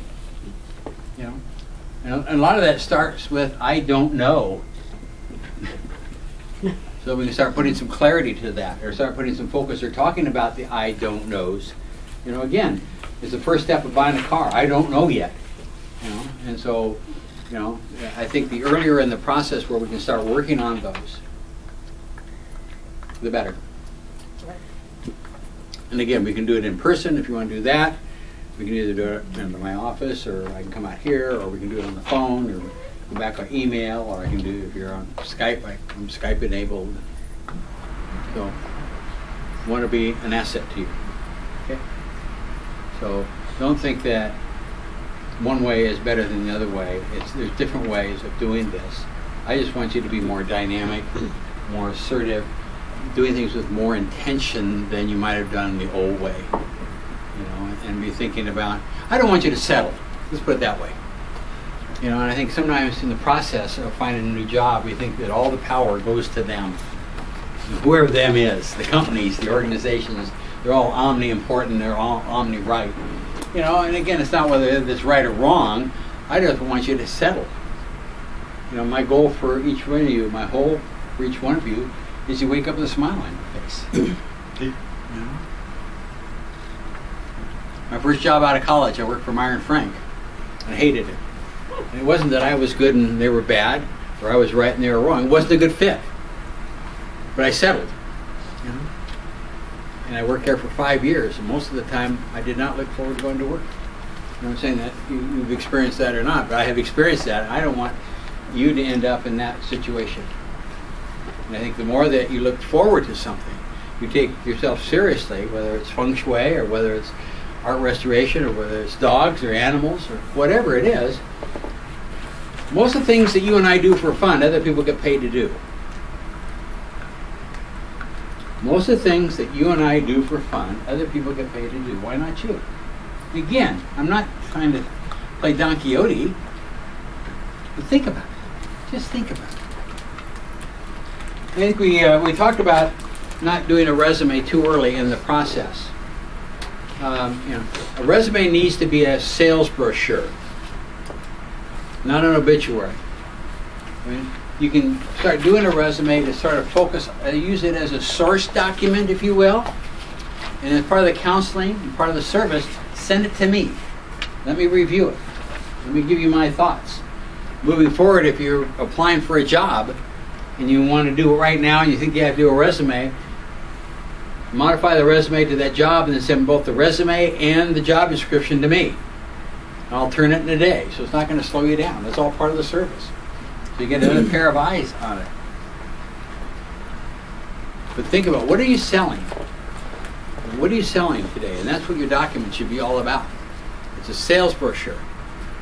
And most people are looking for information quickly. They don't have time. And part of it, when we're doing a resume by ourselves, is that we spend a lot of time because everything on my resume is important. And that's part of the human condition. I'm not saying it's not important, but what's important to you may not be important to them. You know, and for those of you who are in the sales of the merchandise here at Humphrey, you know, look at your sales brochures. Look at the sales information. You're not telling the life story of that particular item. It was born very young. You know? For God's sakes, the customer doesn't want that, do they? Well, the customer doesn't want you born very young. For example, my college education is a long time ago. It has no relevance today. I wouldn't put it on a resume. I would not put it in my sales brochure. It has no relevance. I mean, I own it. I have it, but it's too distant. So what do they want? They'll say, what have you done lately? And for most people, that's what they want a resume for. They want to see it. And so what is it you're going to sell? The more that you know what the client wants, what the potential hiring person, what they're looking for, then you'll have a chance to write a more dynamic document. Anything less than that is a crapshoot. For any of us. Just for any of us. Number 9, a successful job search is 10% analytical, technique and strategy, and 90% emotional. Whether you feel good enough to use all the strategy. You know, I think a lot of us, and maybe you've gone through this, this is such an emotional process, isn't it? You know, in one minute you're feeling good, and the next minute you feel like shit, pardon the expression. And that's the way it is. We're human beings. That's why I have that letter. Letters have HB by my name. I'm human. Each of you is human too. I think the more that you look forward to something that is positive, today, just today, the more you're going to handle this.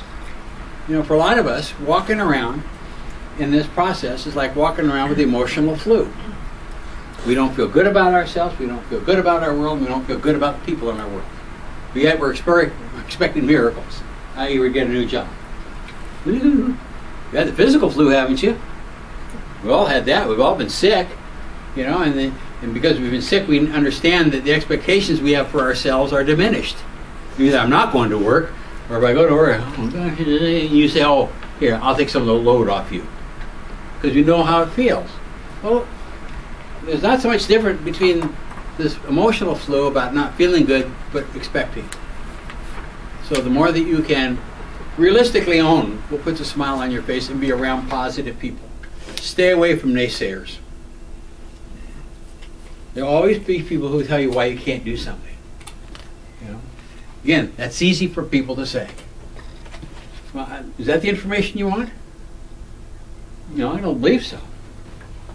But you want realistic and positive people who will be encouraging to you to at least explore, to at least investigate. You might really be surprised at what's out there, because we really don't know. I mean, I'm in the business of helping people, and people say, well, where are the new jobs? I don't know where they are. The industry is huge. You know? I remember I was working out in Forest Grove not too long ago. Well, the same could hold here. You know, what's between here and downtown Milwaukee? What kind of jobs? And a quarter of a mile between, do you know what kind? At least 3 dentists that I... Okay, well. Orthodontia, an eye center, Yeah, okay. grocery, retail, restaurants. A lot of people work there, don't they? Yeah. Is that all? I bet you there are more. Or just go back Hospital. down, go down this loop over here. Oh, What kind of jobs are just on the street? How many people work on this street? How many different types of jobs are on this street? Most of us don't know. I've been paying attention lately. Yeah. You know, seeing There you go. Hundreds. And again, that's not a put down. Yeah. That's just the reality. You know, we have our own little world, and we're blind to most other things. That's part of the human condition. I understand that. But the good news is there's so much more that's out there than any of us would know about. And if you have some focus and clarity, that's when you're going to start seeing it. That's when you're going to start seeing it. In summary, much about what you believe about the job market probably isn't true. Again, I think there's a lot of old news out there. You know, I think it's an old news to say the first thing you got to do is get a resume. It's not to say that you should take some time to have some clarity and focus about what it is that you want to be researching, what you want to be taking forward. You know, if you're going to do a resume, what is your resume saying about you? Does your resume tell the world how good you are? Where does your resume say that you've made a difference? What about the results of your activities? Does it talk about money you've made? Money you've saved? Does it have numbers on it? Does it have percentages in it? No. Can the reader see quickly how good you are? Can the reader see quickly that you've made the organization a better place because you were an employee there? Is it just a listing of events or experiences? Or are you selling skills or abilities and talents supported by results, successes, and achievements? Very different. So if you want to do a resume, and you want to do it earlier than later, that's fine. But make it more of a sales brochure rather than an obituary format. Make it, and it's what you're selling. You know, it's, do I dare do this again? Oh, there's Do it. There's markers over here. Oh, those are the appropriate markers? Yeah. More artwork. Hold yourself back. Hold yourself back.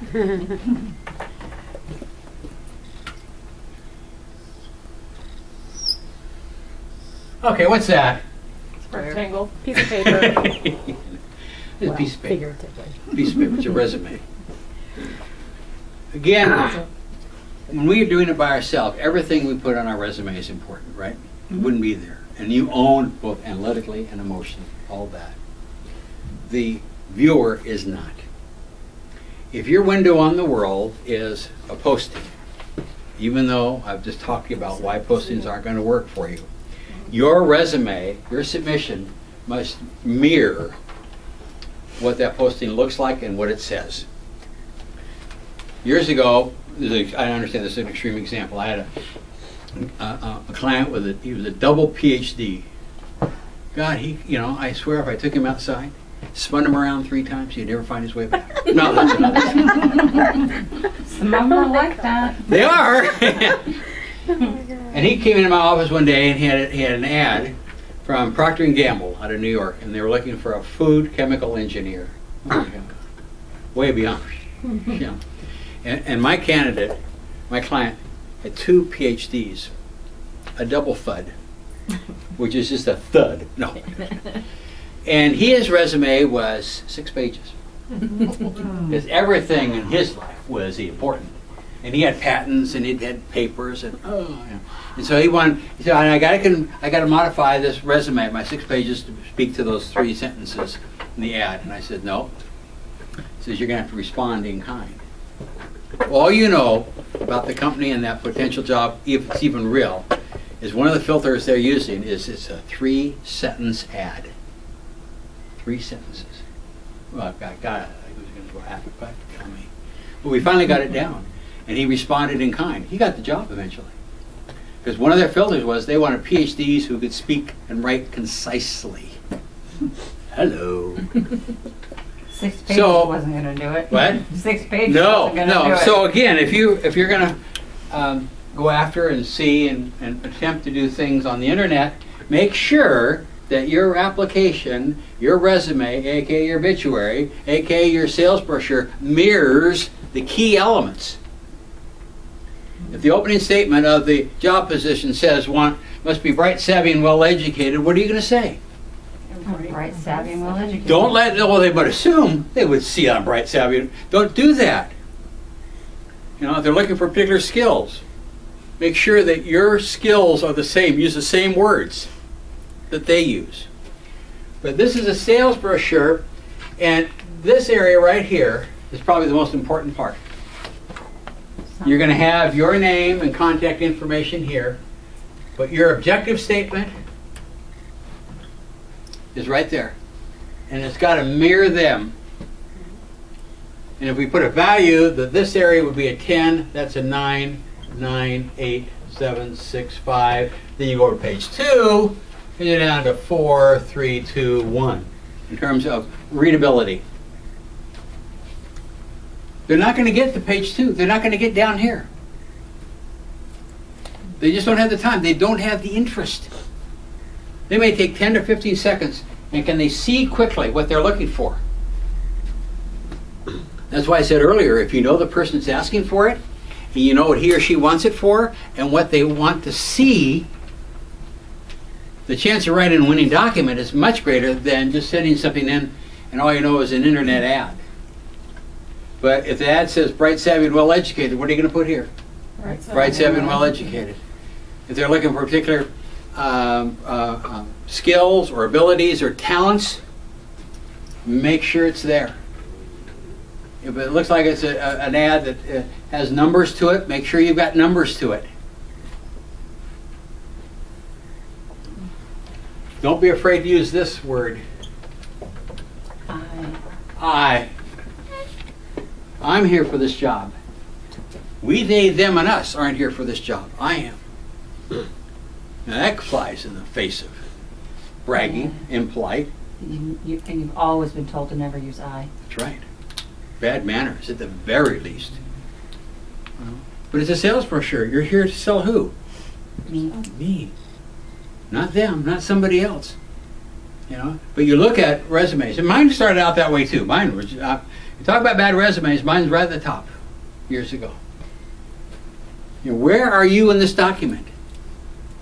You know, and oftentimes it has no I, and it's just a regurgitation of events or experiences. And you wonder why nothing happens. Everybody's saying that. And if you can't, if you just can't bring yourself to use the pronoun I, at least try to write in the first person. You know, use skill words: planning, organized, facilitating, directed, as opposed to just a narrative of. Puts people to sleep. It's not what this is, a sales brochure. We get tired of all the ads on the radio or television or what have you. But those are some of the most creative and well thought out communication vehicles. They know what they want to say. And they work. And they work. You know? They're not telling the whole story. New and improved, that's all. 40% off, that's it. Wait, there's more. 1995, right? Mm-hmm. They know that's what people are looking for. You know, I don't have a half hour to sell anymore. You know, people's attention span is short. So again, the document needs to be thought of as a sales brochure from a concept standpoint. Very different than just a regurgitation of what you've been. You can take what you've been and make the best of that. Take the skills and abilities and talents, experiences, and supported by your own unique successes. That's what you want to be doing. Questions? Okay. A lot to digest. I have a question.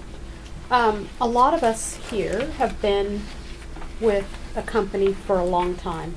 14 years for me, Sharon 17, you know, number of Catherine 20 some odd.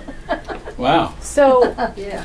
Good for you. So how is that best illustrated? I mean, there's no really lying about it, but I almost feel like that's a negative. Why? Because people don't see diversity in different jobs. Is that good? It could be considered that way. It could be. Yeah. And it could be considered, I want someone who's worked for a company for 27 years. Sure. I want Sure. stability. I'm not debating whether it's good or bad. Basically, what I think would be You don't want stale. helpful, You don't yeah, want stale. You don't want would be is it best to present that on a resume? Well, I would suspect that if you've been here that long, you've had different jobs. different Not everyone responsibility. has. Okay. We're small, so Okay. For all those years, have you been a contributor? sure. Yeah, I would say that each one of us here in this room have been contributors. Okay. definitely. Does your resume talk about the contributions you made? I don't have a resume currently, but that would be something that would be appropriate to put on there. Yep, very much so. Yeah, yeah. And yeah. for some people, So the contributions over the years. yes, Okay. and how your contributions have allowed this company to continue to stay in business. Okay. How your contributions, your skills and abilities, and dedication, and all that. So not just what we've done, but how that's How. contributed. How and the results, to- what you've yeah. contributed. How Yeah. that's contributed to Yeah. the. Yeah. Okay. Plus, this company's gone through a lot of transitions. It that has. you've contributed to and kind of Yeah. Yeah.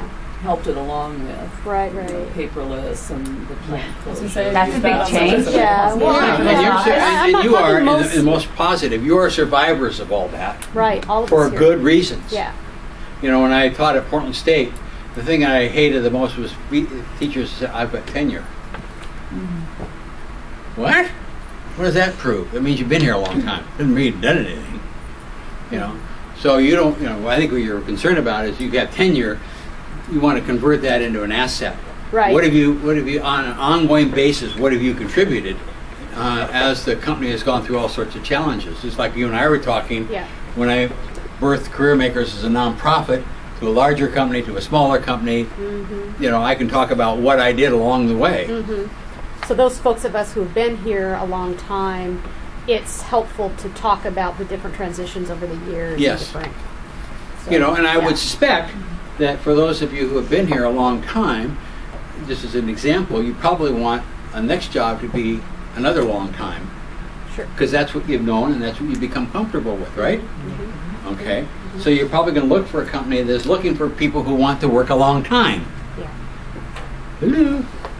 That's important. Not every company is concerned about that. Turn and burn. A lot of retail. No, we have 80% turnover. That's fine. You know, maybe I get it down to 75. Is that where you want to be? I don't think so.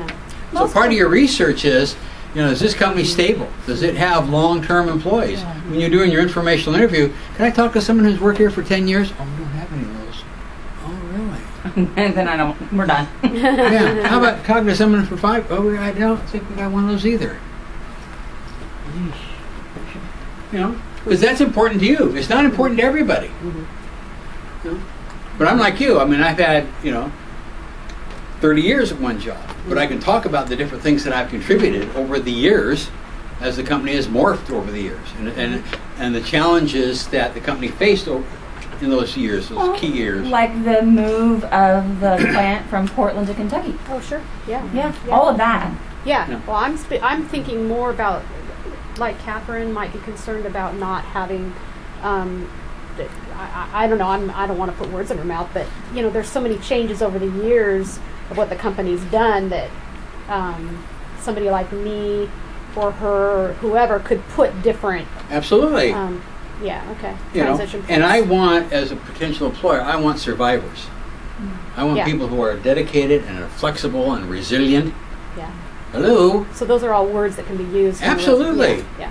And you're looking for potential employers who value those things, and not everybody does. Well, hiring is an investment, and you don't want to expend that energy and the cost and the time if you're not going to expensive. find somebody that wants to stay. Yep. So I mean, as a Yeah. as a hiring manager, you don't want people that are going to jump from job to Yeah. job. Yeah. Generally, Generally, you know. right. Exactly right. We're trying to find right fits. Unless you're fast food or retail, Yeah, yeah. then you know. But even in fast food, I have a friend of mine who owns 3 Wendy's in Vancouver, and his turnover is really low because he's trying to value each employee and build his franchise base, and he pays above minimum wage, and even part-timers have benefits unheard of. Yeah, And his that is. turnover But he is wants to keep his he wants to people. keep him. But that's his values. You know, I have another client who runs a big electronics store. Well, we got 80% turnover. That's the way it is. Oh, God. But that's him.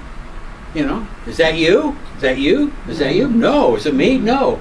So we all have, you know, every business, even within industries. And we talk about fast food, we talk about retail.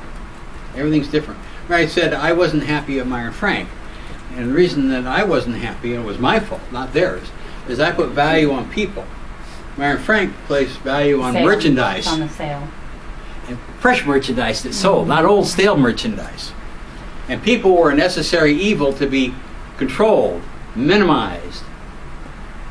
Well, that was, you know, it took me a while to finally figure that out because I'm not the smartest kid on the block. There's another store across the street called Nordstrom's. People. 9 years Where? at Nordstrom. Yeah? Yeah. Very different, isn't it? That's fantastic. Yeah.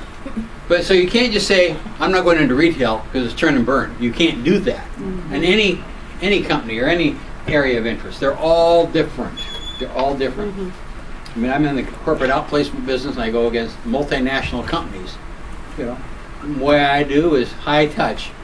More of these companies are, you want to learn about networking or doing a resume, you get on our website and key in the key and we put you in a webinar. Don't ask any questions though. And it, you know, I'm not saying it's bad, it's just different. So again, it comes back to if your comfort level is stability, not everybody's is. If you want to find and create another opportunity that presents the stability that you've had here, then that's what you look for. That's what you talk to people about. And you own the how you've been resilient and flexible and creative in managing the organization for all the years you've been here. And you want to find then new companies that value that.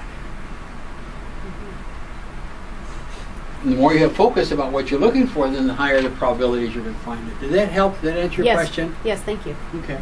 Other questions before we move on? Okay. We got those people signed up. I'll be in contact with you. Okay, let's go to the next page. There are kind of three general ways to find a job. You know, what I call the old way, which is the stranger to stranger. And we talked about it up here. You know, it is the minority of jobs. You know, and understand in your beliefs and what your comfort level is, and I'm not going to change that overnight. But again, from my perspective, that probably 80 to 85% of my clients are finding and creating opportunities through personal referrals, personal advocates. I have a client, this is an extreme example, but it bears out. I have a client who came from a logistics company, and his passion was golf, but his interest was in Nike. Now, he was just a golfer. He wasn't, you know, anybody. It took him a year to get to Nike. He had almost 100 informational interviews at Nike. Jeez.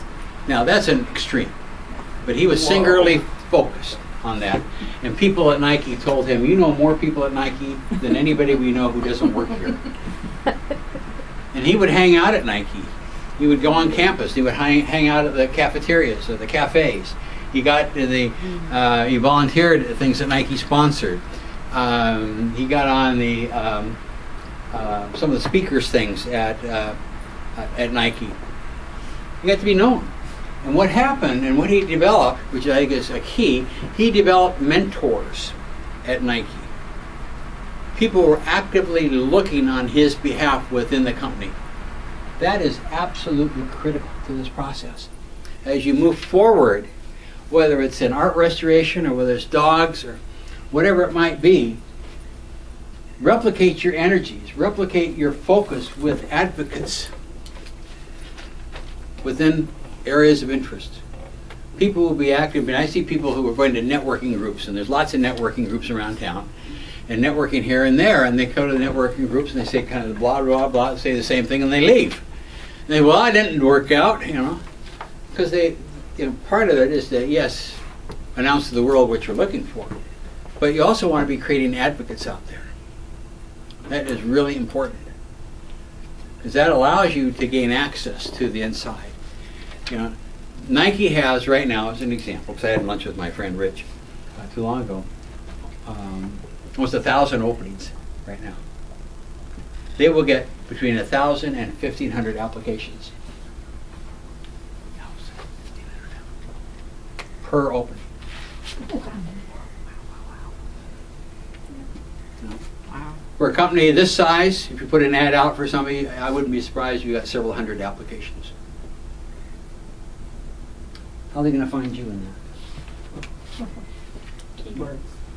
Take your resume. Yeah, might, but the odds are against you, and the odds are terrible. I'd rather be out there by myself. I have a hard time getting out of my own way rather than everybody else's. So the old way is stranger to stranger. Do you know the people who are doing the hiring? The new way is through really referrals, which is really the old way, and it's been doing that since cavemen and women. Dad worked at the mine, I worked at the mine. Things haven't changed. What we've been told, what we've been educated, almost and what we've been brainwashed is that things have changed. They really haven't. People still hire people, still help people. I know that's hard to digest. It's a lot to put down. And the other way, creative, is doing proposals. I have lots of clients who again, the dynamics, and part of that is the information that's available, is we do proposals to companies to create jobs. Woohoo! Create my own job that's in my likeness. So, and for those of you who that may be appropriate for, and the counseling will talk about that and how to write a proposal, which is really creating your own job. So again, just have a balanced approach. I don't want you to leave here tonight and say, "Oh my God, if I don't do it Peter's way, it's hopeless." That's not it at all. Or that Peter is really full of hooey, isn't he? I'm going to do it his way. There's no right way. Remember I started that earlier this evening. I said there's no right way, it's your right way, because you're the CEO and laborer of this process. But I'd rather you take into consideration how other people have successfully made the transition and emulate in your plan of action. Speaking of, I think that each of you should have a plan of action, because that will help you. And I like weekly plans. Certainly your week still has you here for X amount of hours. You still have other things in your life that you're still responsible to and accountable to and part of your plan. But when are you going to do this work? Put that into your plan too. And if you do it on a daily basis for a week, then I think that it allows you to see what you're doing, what you're accountable for. You might even think about, is there somebody in your family or a work friend or whoever that you can be accountable to? Say, here's my plan. Let's talk at the end of 7 days. Hold my feet to the fire, if you will. So again, it's like, here for, you've seen all the years here, you've had all sorts of plans of actions. You've had budgets, you've had plans. And then you have a budget, and you have an actual, and you have a variance. Then then you take into consideration, why was there a variance? And then you create another plan that takes into consider that variance. So that's why I like weekly plans. And it's a doable plan. It's not to impress somebody else. It's doable by your hopes. And then work the plan every day. And then at the end of the 7 days, reflect back on the 7 days each day. Say, this was my plan, this was the actual, there was a variance, and take ownership of why there was a variance. And then create the next 7 days based upon the realities of the preceding 7 days. Then it becomes a step-by-step process. And I think that cuts down the vagueness of it and the enormity of it.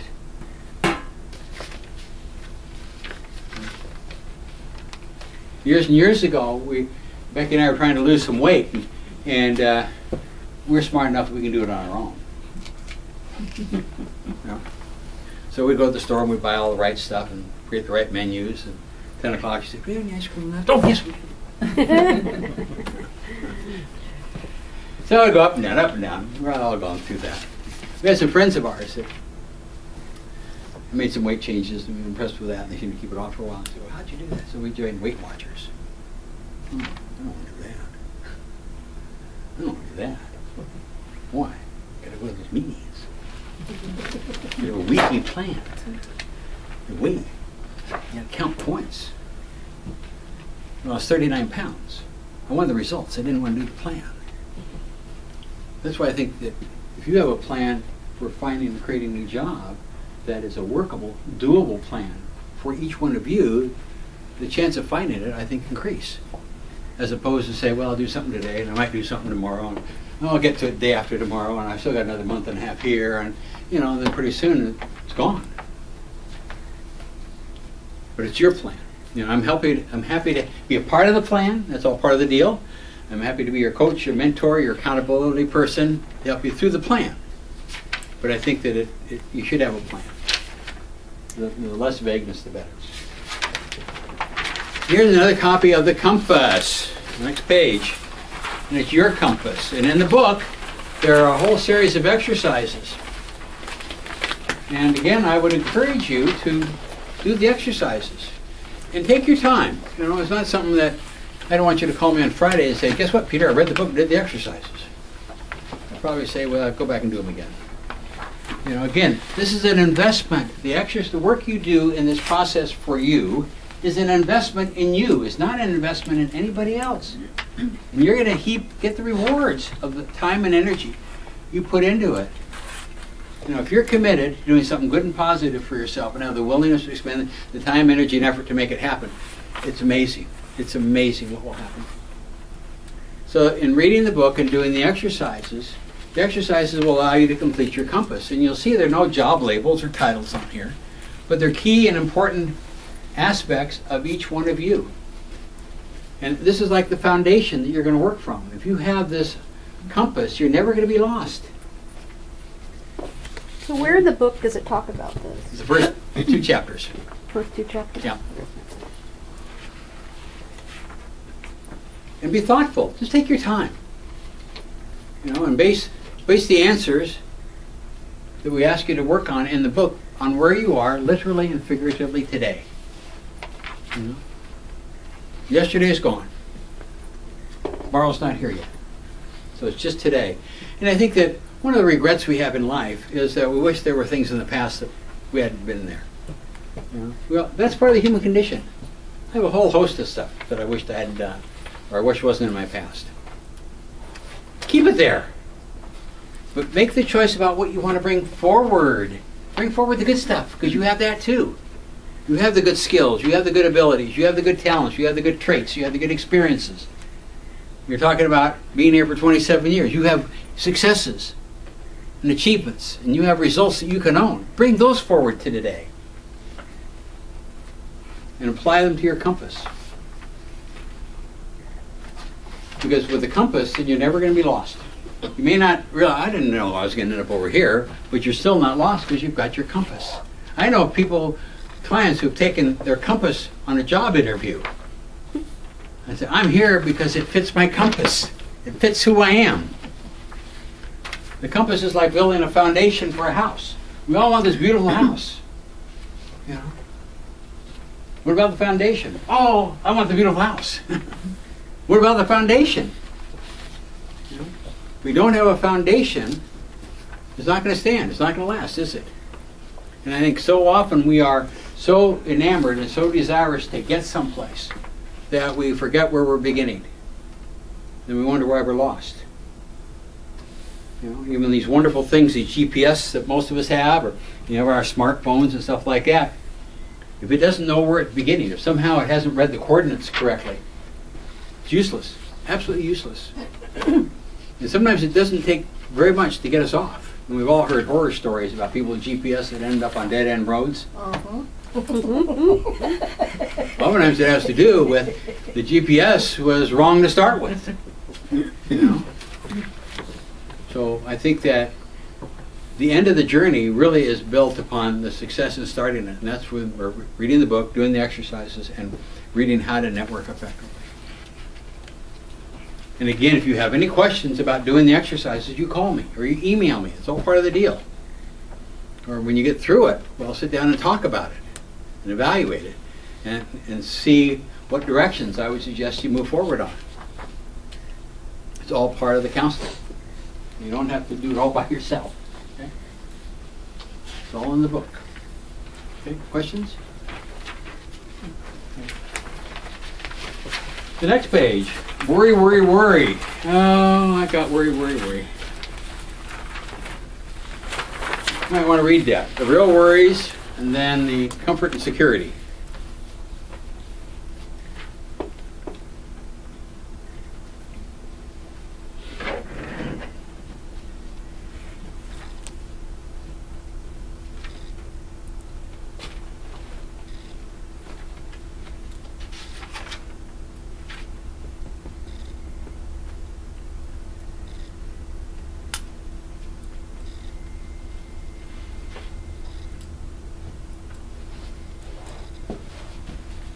Yes. What are your views on going to these job fairs and stuff that they put on? Pretty limited. Not very positive. I have most of my clients who go to job fairs don't have much good to say about it. There are a lot of other agendas going on at job fairs that again have nothing to do with hiring folks. So if you're going to go to a job fair, I might have the agenda of can I make contact with somebody in the company that is going to be at that job fair that I might have some interest in. But if you're just going to go to submit a resume, stand in line. Very few people actually get hired at job fairs. Lots of other agendas go on. Social agendas, political agendas. The Urban League in Portland does a job fair. Because of the Urban League, a lot of companies sign up. Why? You want to be in the Urban League's good graces. Now again, I'm not saying that's right or wrong, good or bad. It's just the reality of it.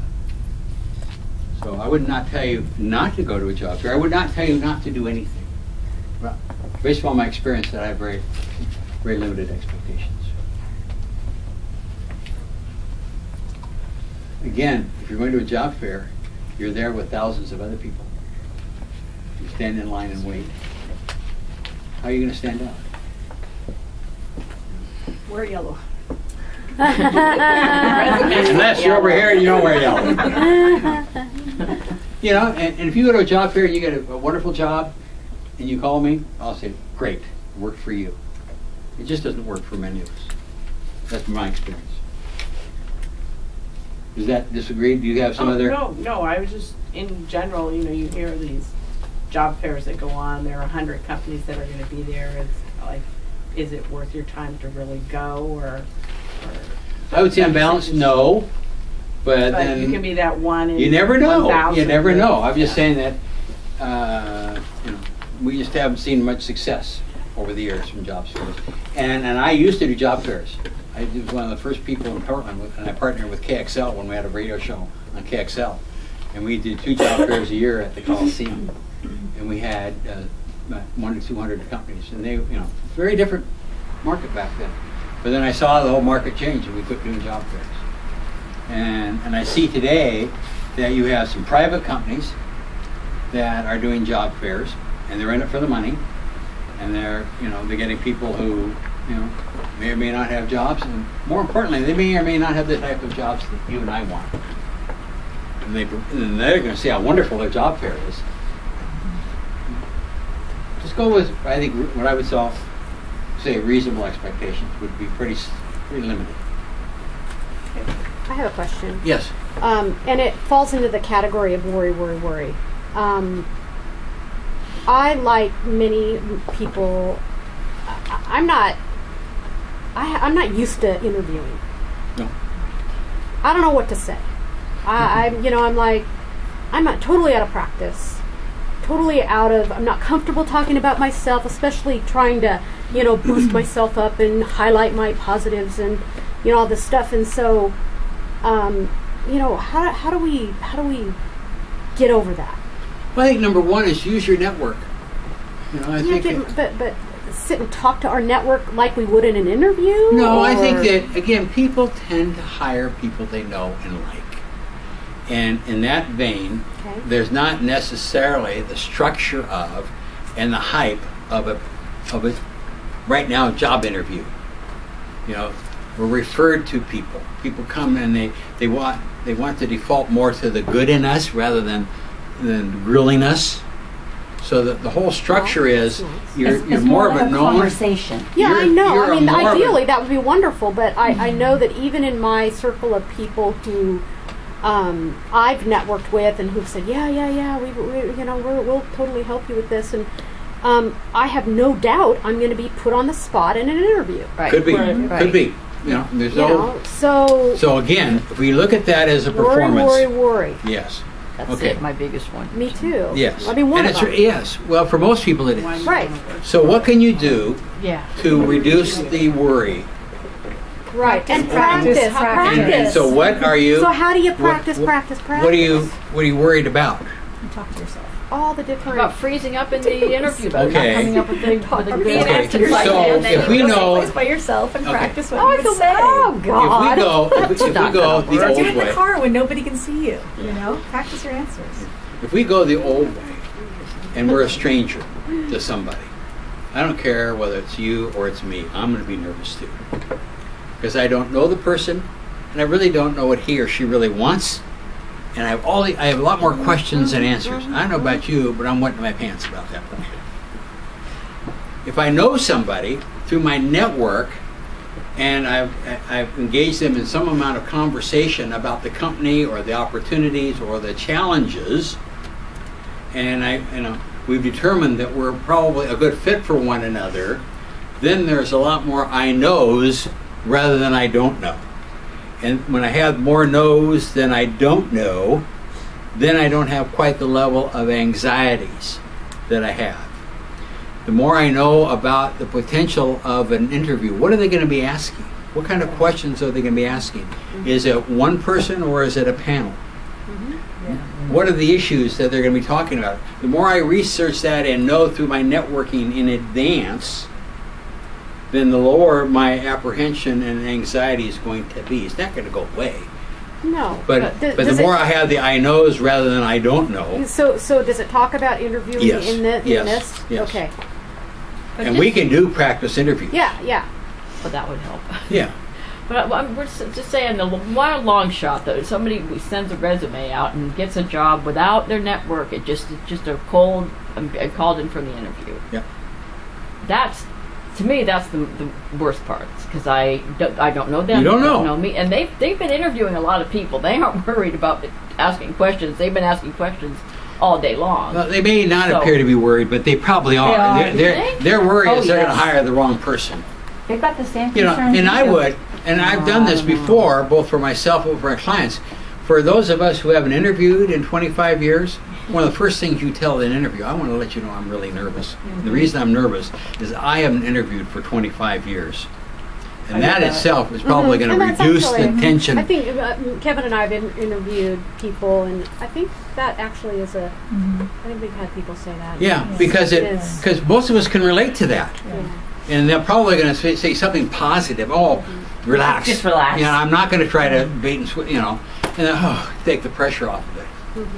But there's no way that you can, as you've described that event, it's going to be replete with challenges. They're going to have so much I don't knows. You know, again, it's doing something with a stranger. It's like, again, you're going to have a party, run an ad in Craigslist. I'm not going to do that. Why? You're going to be really nervous because of all these strangers. So we have choices. The closer we are literally and figuratively to people, the less pressure we're going to feel, the less anxiety we're going to feel, because we're going to have more I knows. The farther we are, literally and figuratively, from people, we're going to have more I don't knows. And then all those anxieties Lil, you talked about are going to be there. I mean, ideally, the best case scenario is to know who you're talking with, and kind of be more informal.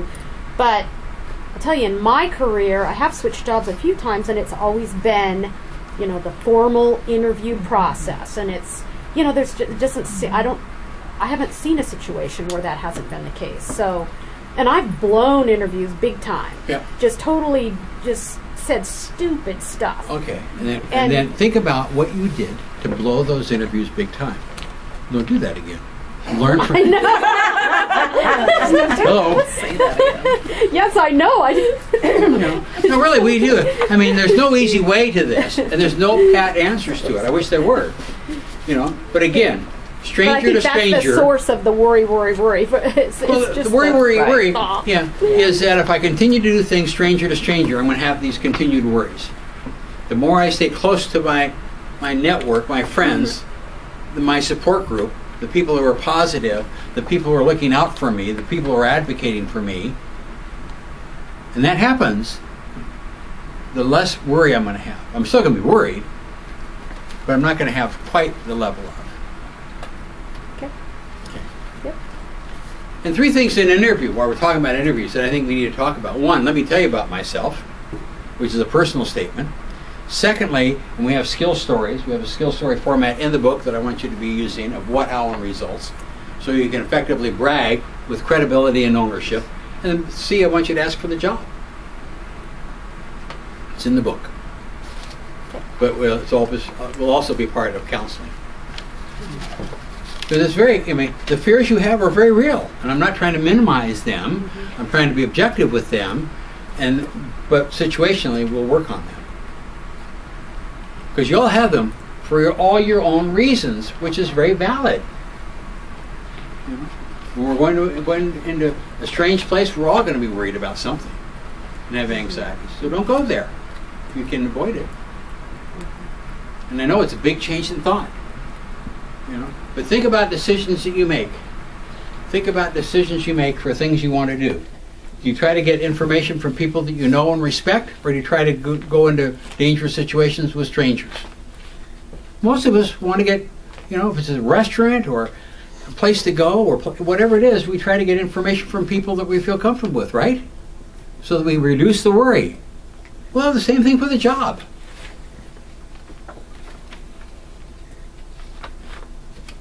A plan of action that has you around people every day that are positive, that will be working with you on this. And worry about the things that you can control. I mean, we talked about gender, we talked about age, we talked about ethnicity, we talked about how we look. For most of us, we can't change that, which is fine. Don't worry about it. And there are people out there who say, well, you can't do that because you're too old. They don't hire women over there. I mean, I had a client who was... Some of that's true sometimes. It is. I'm going to tell you a story was true. Good or bad, they're now out of business. But I had a lady who moved from Kansas City, and she sold corporate jets for Cessna. Cool. She was quite a salesperson. And her husband got a job with Intel out here, and so she came out here. And so she went out to this place called Evergreen International. You've heard about them. They're no longer in business anymore. And so she was going to go out there. She marched in there, and she couldn't get the time of day. And well, Ruth's about not going to put up with that. She came back to me, and she was spitting nails. Did you see any women there? Just wasn't. It was it was a waste of her time and energy. It wasn't whether it's fair or right or wrong. It just they were not going to hire a woman out there. Del Smith was not going to hire a woman to work in corporate jet sales. Nothing you can do about that. And so she could have been worrying about that and angsting about that and been all pissy about that for a long time. Why? I'm going to sue the bastards. Why? It's just not worth it. Go to some place that you're appreciated. Go to a place you're wanted. Again, I think it comes back, and we look at this as a total package, is to take your compass seriously. So that you're more apt to be investigating and researching things that are positive for you.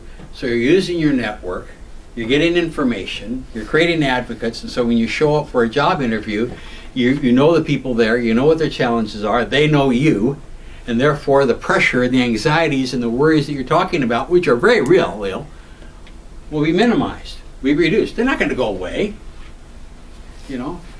Some people say, well, I got to get rid of all these worries. Well, part of those worries helps drive you. So when I go on a TV show or a news show or something like that, I'm always nervous about it, which is my body's sign that I'm prepared.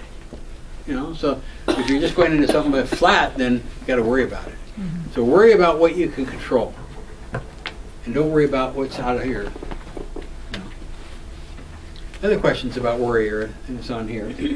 You guys that are on LinkedIn, there's a really great person on there. Her name is Liz Ryan. Yeah. And she writes a lot about human resources from the applicant's point of view. And she's got some really great things. And she talks about always growing your flame. And she doesn't have a lot of respect for applicant tracking systems or what she calls the Godzilla of HR hiring. And one of the things she says is, if they don't get you, they don't deserve you. And it's really hard to remember sometimes, but it's true of companies. And having been on a few resumes, a few interviews, I've walked out thinking, you know, this is going to be great, that I really enjoyed it. I thought they really got me, and you know, I was a shoo-in, and, you know, a week later I was like, oh no, sorry, I went with someone else. And it was just like, the interview went so great, and I wasn't nervous, and they were laughing, and we really connected, and I was a great culture fit, and all of this, and it's kind of depressing. And then I, you know, turn around and think, well, you know, they didn't get me, so they don't deserve me. Yep. And it's hard to think that sometimes, but if you see her articles, some of them are just really, really great. You know, I've often said, kind of support of what you're just talking about too, and I've been part of the HR community in Portland for a long time, and I'm running a workshop tomorrow morning for the HR community. And they don't like me hear me say this, but it's, in my opinion, it's true. There's only two reasons to go to HR. One is you want a job in HR, and B, when the hiring manager takes you to HR and they say, sign her up. Those are the only two reasons I would ever go to HR. You notice I haven't said to get a job.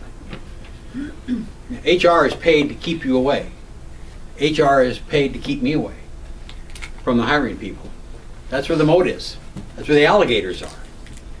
You know, and you have that experience. You thought it was a perfect fit. They're playing the game, and I don't mean that to be frivolous. I don't mean to Finding be out light. later in this particular company that all of our management was men, and the team I would be working on was all men. All of engineering was all men. And then doing a little more research after the fact, it made a lot of sense why I wasn't hired. But on balance, They're lost. I mean, they're lost, but they'd already probably picked somebody. I think they On probably balance, they probably already picked somebody, and that's who the network's all about. And we're not talking about it's right or wrong, No, legal they or were illegal. anyone. I mean, we can talk about that, but you know, it's a process. They did. You make decisions based upon your own personal comfort. Hiring managers, just the same. Yeah. You know, so the closer you are, literally and figuratively, to those people, not the HR people. You know, the higher the potential is you're going to have, and getting known by, and that's why it's really important to network. Not I'm talking about numbers, not the quantity, it's the quality of people in your network. Okay? Okay. I think I'm done for tonight. Perfect.